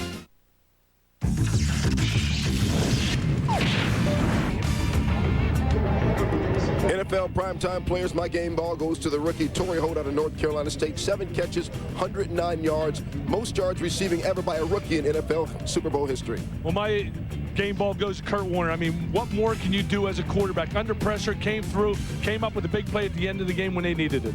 Jim, I guess they had a pretty good day throwing the ball, because my game ball goes to Isaac Bruce, the opposite receiver, 6 receptions, 162 yards, and the biggest catch of his professional life, a touchdown that wins the Super Bowl, Stu.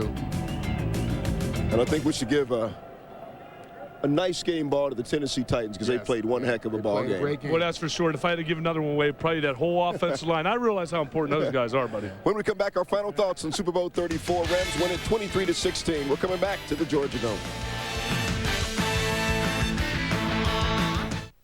Today's SportsCentury Classic Moment is brought to you by MasterCard.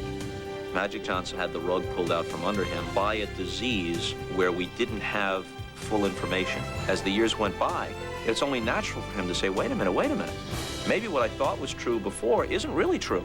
Why can't I play? Warm-ups are coming off, and Magic Johnson returns to the NBA.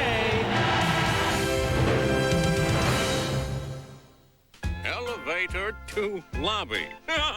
By George. Contacts, $320. Treadmill, $800. Wonder Bra, $26. Facelift, $3,000. Being happy with who you are, priceless. There are some things money can't buy. For everything else, there's MasterCard. Happily accepted, most everywhere. Former college running back Mike Jones, now linebacker, makes the game-saving tackle. Thank you. We was in a combination coverage, and we had a safety and myself and the cornerback doubling 3-on-2 on a tight end and the wide receiver. Both those guys released upfield, and I had to stay inside. Whoever was the first guy to go inside, I had to get him. The wide receiver didn't see me. I went inside. I was inside the tight end. When he planted, I planted right along with him. I seen him get rid of the ball. We came up, made a tackle, and we won the game. What went through your mind? Franchises that have never been to the Super Bowl against franchises that have been are now 2-12 in Super Bowl history. Guys, final thoughts. What do you think? Stu, has there ever been a better story than the Rams? Kurt Warner coming from the Arena League, MVP of the season, MVP of the Super Bowl, a team that won 4 games last year. This gives hope to everybody, Jim. You can be here and win. There's no doubt about it. I look at the other side. I look at Tennessee, what they're going to have to go through during this offseason. It's what they have to do to prepare to get ready and see if they can make it back here next year. The Rams franchise, they've now won a world championship in Cleveland in 1945. They won a world championship in Los Angeles in 1951, and they won a world championship in St. Louis in 1999. For Jim Kelly, Tom Jackson, our entire primetime crew, I'm Stuart Scott. We'll see you.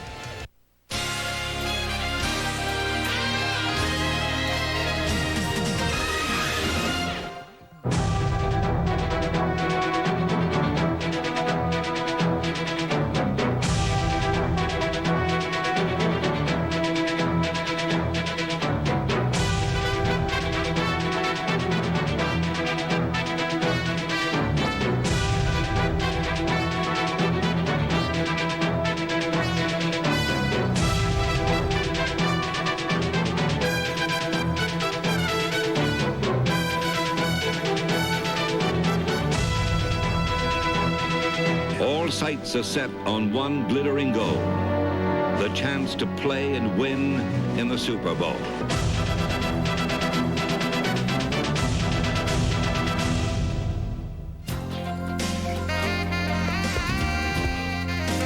Hey there, and welcome to this Super Bowl edition of SportsCenter. Holding down the fort here in our ESPN studios, I am Rich Eisen, and this is like the old McNeil-Lehrer News Hour. Rich Eisen in Bristol, and Dan Patrick is in Atlanta. Well, or Huntley and Brinkley if you want to, Rich. After you do the honors of showing the highlights of Super Bowl 34, Sterling Sharp and Ron Jaworski will join me here in Atlanta to provide the blowout the budget coverage, including post-game reaction from both the Rams and the Titans. So we will be rejoining you in a moment, Dan. First, let us review what happened in Super Bowl 34. Rams' first Super Bowl in 20 years. As for the Titans, And you know the dealio. 1, 2, 3, dominate. Blaine Bishop firing up the Titans. The dealio is this: first Rams possession, 27-yard field goal attempt for Jeff Wilkins. The snap dropped by Mike Horan. No points for the Rams. First Titans drive ends with a field goal attempt. Same result in the fact no points. Aldo Greco's 47-yard field goal wide left. Later in the first quarter, Kurt Warner fading back, finds Torrey Holt across the middle, 32 yards. That would set up a 27-yard field goal for Wilkins. This time the kick is good. We have points, 3-0 Rams. Titans looking to continue to clamp down Javon Curse. Can't get to Kurt Warner in time, but Torrey Holt can't hold on to the catch for Dick Vermeil's bunch. And receivers coach Al Saunders saying, yeah, this is what you got to do. Something to that effect. Final minutes of the first half, Warner throws it out to Holt. 16 yards first down. Later in the drive, Holt hauls in another pass, 18 yards, sets up another Wilkins field goal, 9-0 Rams at the half. Kurt Warner, 277 first half passing yards, second most in Super Bowl history. Early third quarter, Al Del Greco from 36. Todd Light blocks the kick, and the Titans are still off the board. On the ensuing Rams possession, Warner to tight end Ernie Conwell. First down in a major collision. It's Bishop, the heart and soul of this Titans defense, down and hurt. Take a second look. Bishop seems to get the worst of this collision. Jeff Fisher and the Titans gathering together. The Rams also quite concerned. Bishop left via stretcher after several minutes of being down. Bishop alert, diagnosed with a strained neck, full use of all his limbs. Same Rams drive from the 9. Warner hits Holt. This time Holt holds on, touchdown, 16-0 Rams. Watch it again, using the face mask to steady the ball. Late third quarter, here comes Steve McNair and the Titans like they were in the AFC Championship game. McNair takes off 24 yards down to the Rams 2. Then Eddie George blasts in from a yard out. 16-6 Rams. Titans going for 2 because it would be a 1-score ball game with another touchdown and 2-point conversion. McNair can't find Frank Wycheck, so it's a 16-6 ball game. Early fourth quarter, 3rd and 1 for the Titans near midfield. George up the gut, seems to get that first down, but they don't measure it with that yellow line. It's with the chains. 4th and inches. So on 4th and inches, McNair calls his own number. That would be number 9. And Lorenzo Neal, number 41, helps with the push. Javon Kerr says it's a first down. We don't disagree because he's a large man. It is a first down, same drive. McNair fading back one way, across Jackie Harris the other way, almost picked off, but instead it's a 21-yard gain down to the 4. 2 plays later. Eddie George's 8th carry of the drive. Almost 2 carries and 1 carry. Second effort, touchdown. But take another look and pay attention to George's left knee. This play was not reviewed. Play stands, 16-13 Rams. It's a 3-point ball game. Rams facing a 3rd and 8 on the next possession, and Warner and the Rams go 3 and out. Titans next possession can tie it with a field goal. Steve McNair creating. He's a factor. First down. Same drive, 3rd and 2. McNair throws to Jackie Harris, who nearly joins Jackie Smith in Super Bowl ignominy by fumbling it, but Isaac Byrd recovers. That sets up Al Del Greco from 43 yards, and we have a tie ball game in the Super Bowl. On the ensuing Rams possession, first play from scrimmage, the MVP of the league fades back and finds Isaac Bruce, who takes it 73 yards for the touchdown, and the Rams are back on top just like that. And on the play, Warner sets a Super Bowl record. More on that in a minute, but there's a $1:16 left in this ball game, and Steve McNair was feeling it. All sorts of time, takes it himself. First down, and a face mask penalty tacks on 15 more yards. 22 seconds left. McNair at his absolute best. Scrambling, slips away, has a notion to take off, but realizes he's got to really throw this ball, creating all sorts of time, slipping away, staying up, and finds Kevin Dyson down to the 10. Jeff Fisher uses his last timeout. The Super Bowl comes down with 6 seconds left. McNair looking for the tie. Finds Dyson, who comes up a yard short because Mike Jones tackles him. Dick Vermeil and the Rams win the Super Bowl by a yard. 3 feet. Take another look. Dyson stretching, lunging, but Jones from St. Louis, played his college ball in Missouri, gives the Rams the Super Bowl. Fisher and McNair sharing a nice bonding moment. Vermeil and Warner, coach and quarterback, a different moment there. The Rams win a most exciting Super Bowl. 23-16 is your final. What a game. 16 unanswered points scored by both teams. The bomb, the ending, and this was the first and only other turnoverless Super Bowl since the Giants and Bills also went down to the last snap in Super Bowl 25. Warner caps his dream season with a storybook ending, breaking Joe Montana's Super Bowl record with 414 passing yards, earning him Super Bowl MVP honors. Not bad for the Iowa Barnstormer. Not bad for the Rams. From 4-12 to Super Bowl champions. You know I'm an emotional guy, but right now, I feel so good and so proud of this football team and this organization to be able to bring this home to the city of St. Louis. They're a wonderful city full of wonderful people. Our organization appreciates them. We appreciate, I know they appreciate us a little bit more right now, and this is coming home to St. Louis. I always believed in myself, and I got a whole bunch of people here that believed in me. And as long as I had those guys, I was going to give them everything I had, And it's because of these guys and the confidence they had in me that I'm standing up here today. And I thank all the players, all the coaches, my family, everybody for believing in me. And we're world champions. How about them Rams? Delving inside the numbers, we find those Rams are the first team in major pro sports history to win 3 championships in 3 different cities. The Cleveland Rams won it all in 1945, the LA Rams in 51. The 63-year-old Vermeil becomes the oldest coach to win a Super Bowl, edging out Weeb Ewbank by 2 years. Another of Montana's Super Bowl records went down Sunday. Steve McNair's 64 rushing yards, the most by a Super Bowl quarterback. The Titans dropped the all-time record of Super Bowl first-timers to 6 in 16. Let's now head down to Atlanta for so much more, and I guess all you can say, Dan, is wow. Thank you, Rich. An unexpected ending to an unexpected season back here in Atlanta. Sterling Sharpe, Ron Jaworski, as we continue to brave the elements here. This guy feels like he played, so I need oxygen for Jaws.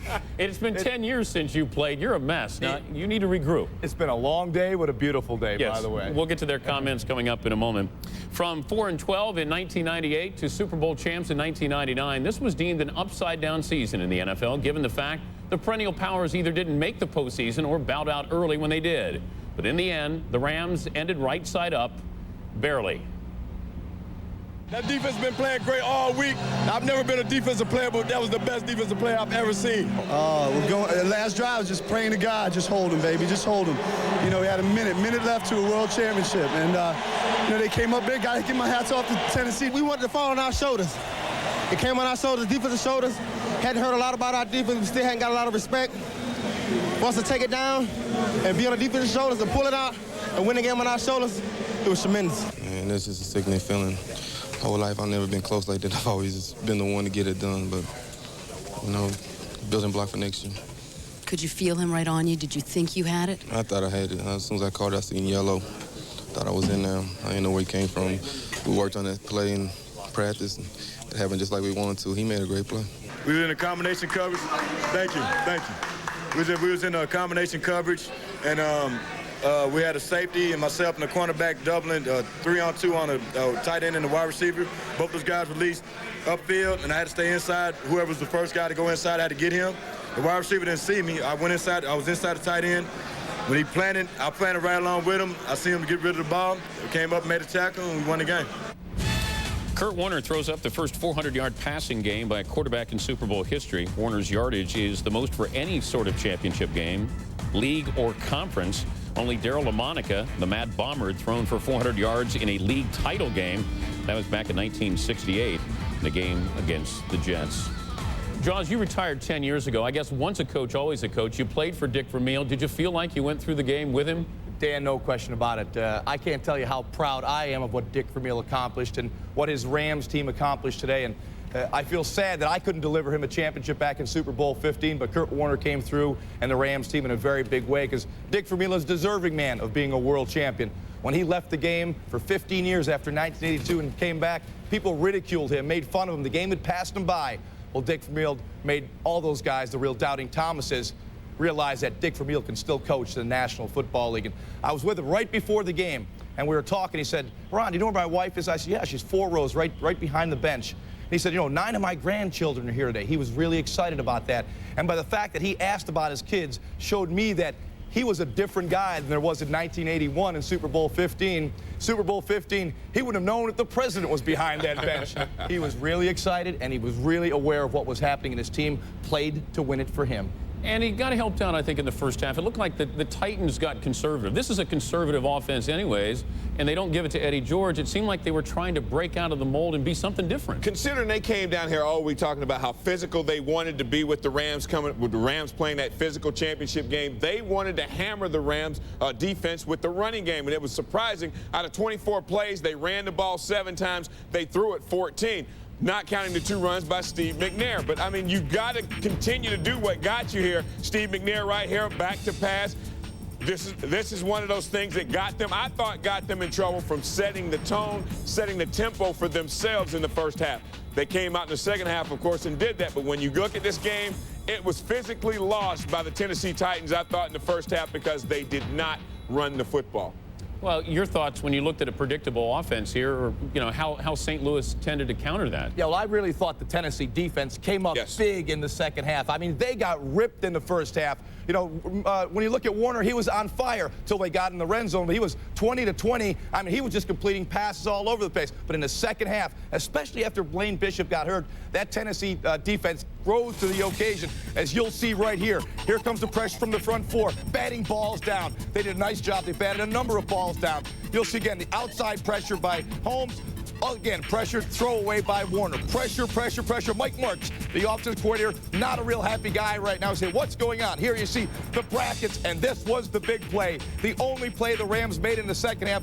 Isaac Bruce adjusts to an underthrown ball, makes a couple guys miss. This play won the game for the St. Louis Rams. But let me show you why it happened. Here's the pressure. Warner gets rid of the football, looking down the gun barrel. If you want to be a great quarterback in the National Football League, you've got to look down the gun barrel, take those hits. And actually, I think that hit helped a little bit. The ball was a little bit underthrown. Bruce came back.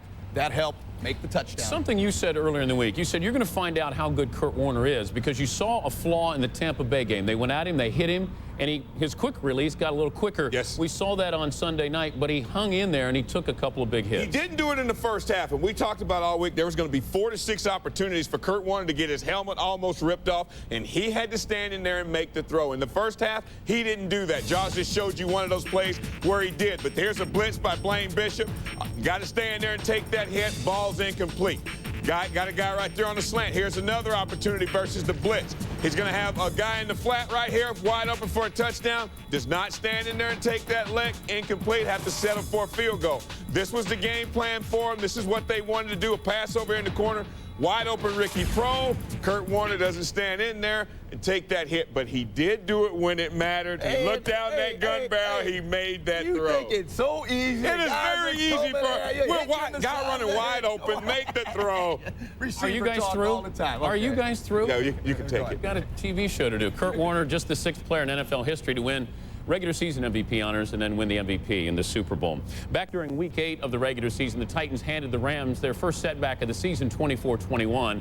Almost exactly 3 months to the day, St. Louis sought and found redemption, but not without a fight to the finish by Tennessee. Here's Susie Colbert. Torrey Holt sets a rookie receiving record for the Super Bowl. That's a pretty good way to get it done. Yeah, it is. It's a great way to go out. You know, it's a great way to finish the season. You know, I made the all-rookie team, had a pretty good season. Not as well as I wanted to, but it went well. And in the last three weeks, I've been playing well, and my teammates have been supporting me and giving me a lot of confidence. So today was a great game, and it was definitely one game that I will remember for the rest of my life.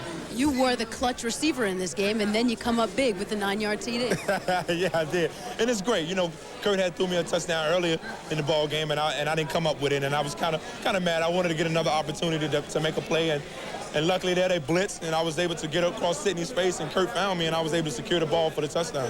Kurt Warner comes up with a huge game, yardage-wise, but it was tough against this Titans team. Yeah, it was. They came out and played well. You know, my hat goes off to the Tennessee staff and to the Tennessee players for getting ready to play a good Rams team, and they made us, you know, battle for it. They made us battle for it, and we hung in there and stuck with each other and came up with the win. Can you believe you're standing here right now? Man, I can't believe I'm standing here right now, but I'd like to say hello to everybody in Gibsonville and everybody in Raleigh, North Carolina. Go Wolfpack. Congratulations. All right, thank you. Back to you. Thank you, Susie. Isaac Bruce, Torrey Holt, just the 5th set of teammates in Super Bowl history to each have 100 yards receiving in this game. It makes you want to exhale a little bit the way that game ended. And I can't think of a bigger tackle in Super Bowl history than the one Mike Jones had. Ever. I mean, I tell you what, everything played out. I thought the Rams almost got fooled on the play by playing everybody in the end zone, but a great job by Mike Jones of coming up and securing that tackle. 9 out of 10 times when that receiver catches the ball, he'll fight his way into the end zone because he has momentum. I like the call, Sterling. I do too. It was the underneath route, the white check going over the top, receiver coming underneath. Big, strong guy like you may have run it in, but Dyson just didn't have enough zoos. And I'll tell you what, for Mike Jones, the linebacker right here in this play, he did everything just like you are coached to do. He dropped back. He carried the tight end as far as he could. He watched the quarterback plant. He watched the throw. He drove on the football, met at that impact area, secured the tackle, wrapped up. Lower part of the body, just everything that you talk about doing on the tackle, he did. Rams are champions. The only thing I don't understand, you being a wide receiver, if a defensive back is going to give you that with that much space, now if you're down at the 10-yard line, he's going to let you go across the middle because there's all kinds of traffic. But there's a lot of space there. Yeah, but he was turning him over the linebacker, and Jones did a nice job of letting Wycheck go by and jumping Dyson. A little too close for comfort, though, I think. Just a little too. Not that far.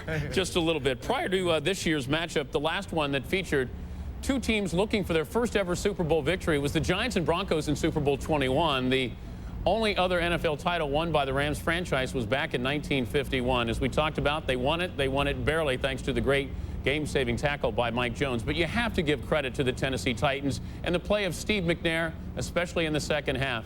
After the game, Solomon Wilcox spoke to the Titans QB. Steve, valiant effort on the evening. You set a new Super Bowl record running the ball. Did you feel at any point in time you could advance the ball, particularly on third down? You seem to be just having your way. Well, I think, the difference between this game is the first half that we didn't execute well. We had too many thirds and long. And, when you have third and long against a fast defense like that, you're not going to execute them. And we just came out in the second half, won the game positive yards on first and second down and keep our third down to the minimum. So if I did have to scramble or make things happen, it wasn't going to be a long throw.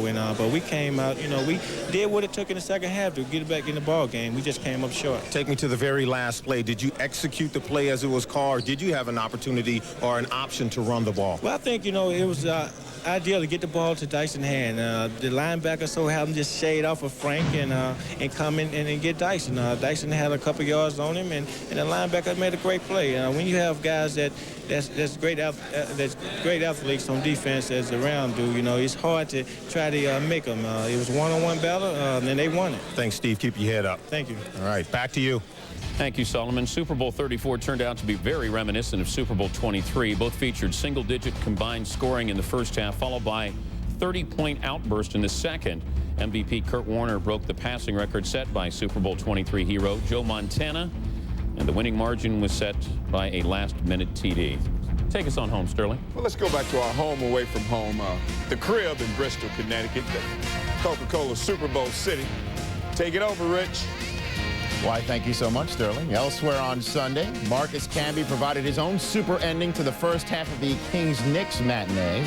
Steve Francis put his Player of the Week status on the line against the Lakers. We'll check out the action in Houston and, of course, send you back down to Atlanta, where we've only just begun our coverage of one of the most exciting endings in Super Bowl history. Hey, Michael, John here. I'm hanging out, having a beer. How come you don't come down?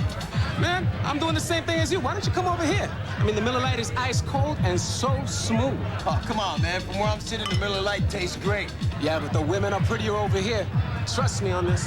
I find that very hard to believe. And you guys call yourselves detectives. Miller Lite. Taste the true Pilsner. We're kind of off duty right now. Hi. Hi. Hi.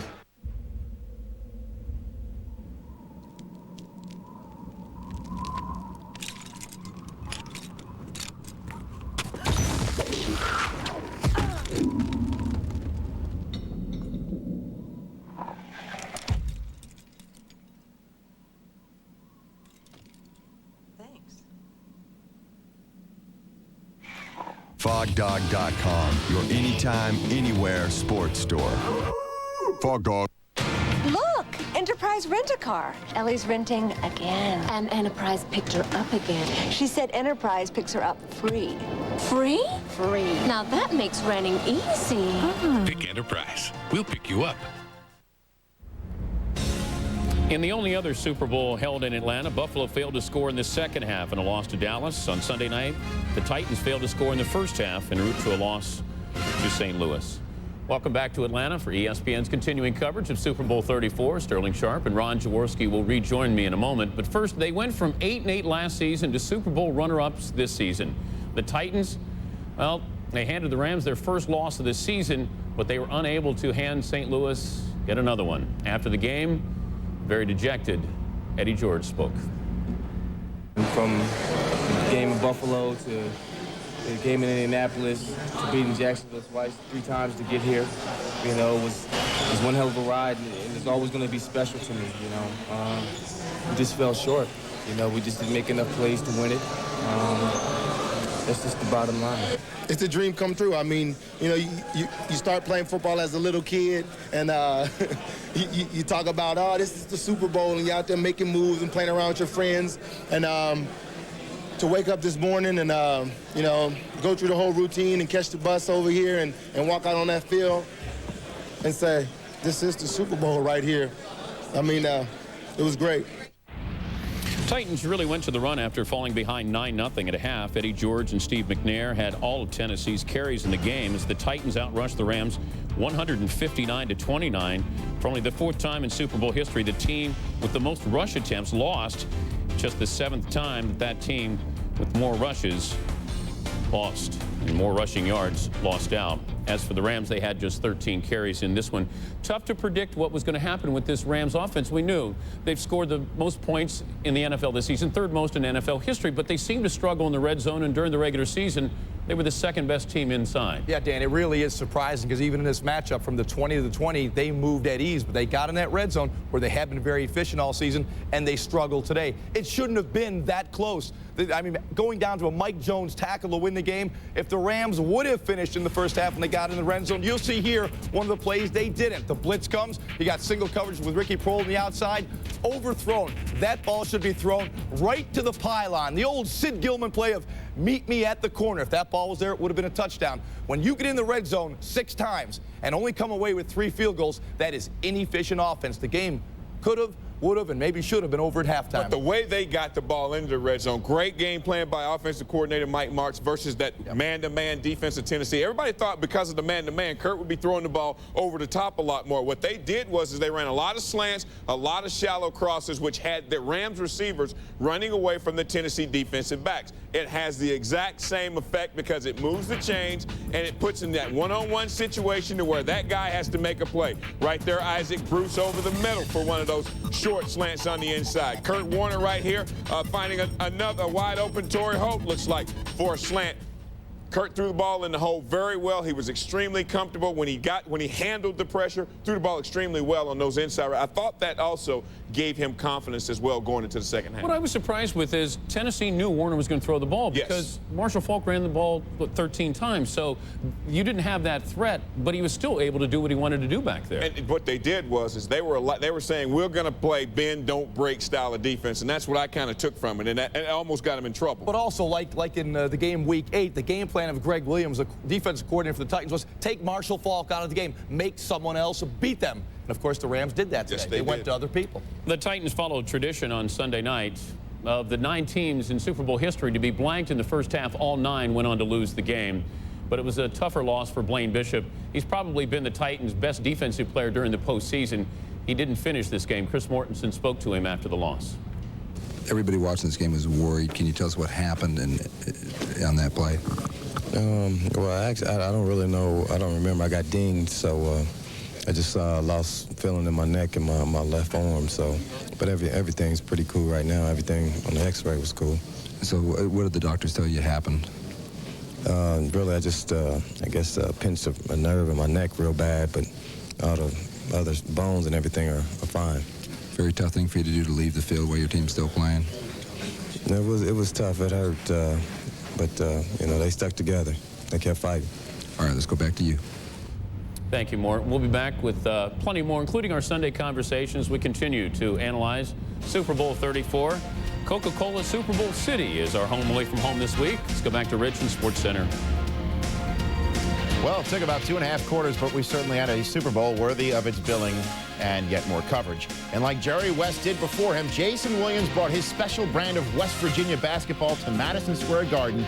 Kings-Knicks highlights next.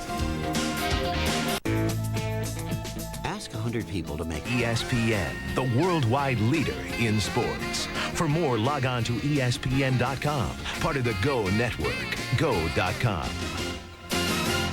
There's only one way to follow up Super Sunday, and that's by parking your butt on the couch for 6 hours of college basketball. A big Monday tripleheader rivalry week starts off St. John's at Syracuse, Texas, Oklahoma, and then New Mexico at Utah, wrapping it up.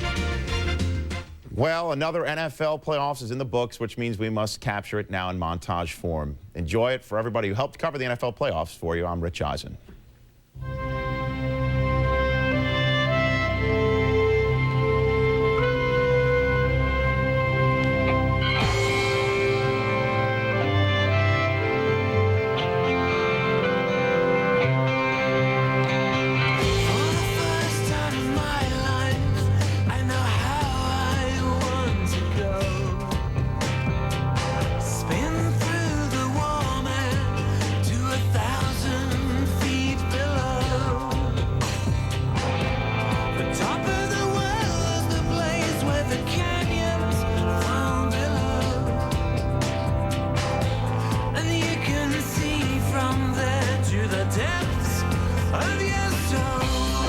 far sideline, and it is touchdown Rams. Yes, Ricky Pro. It's a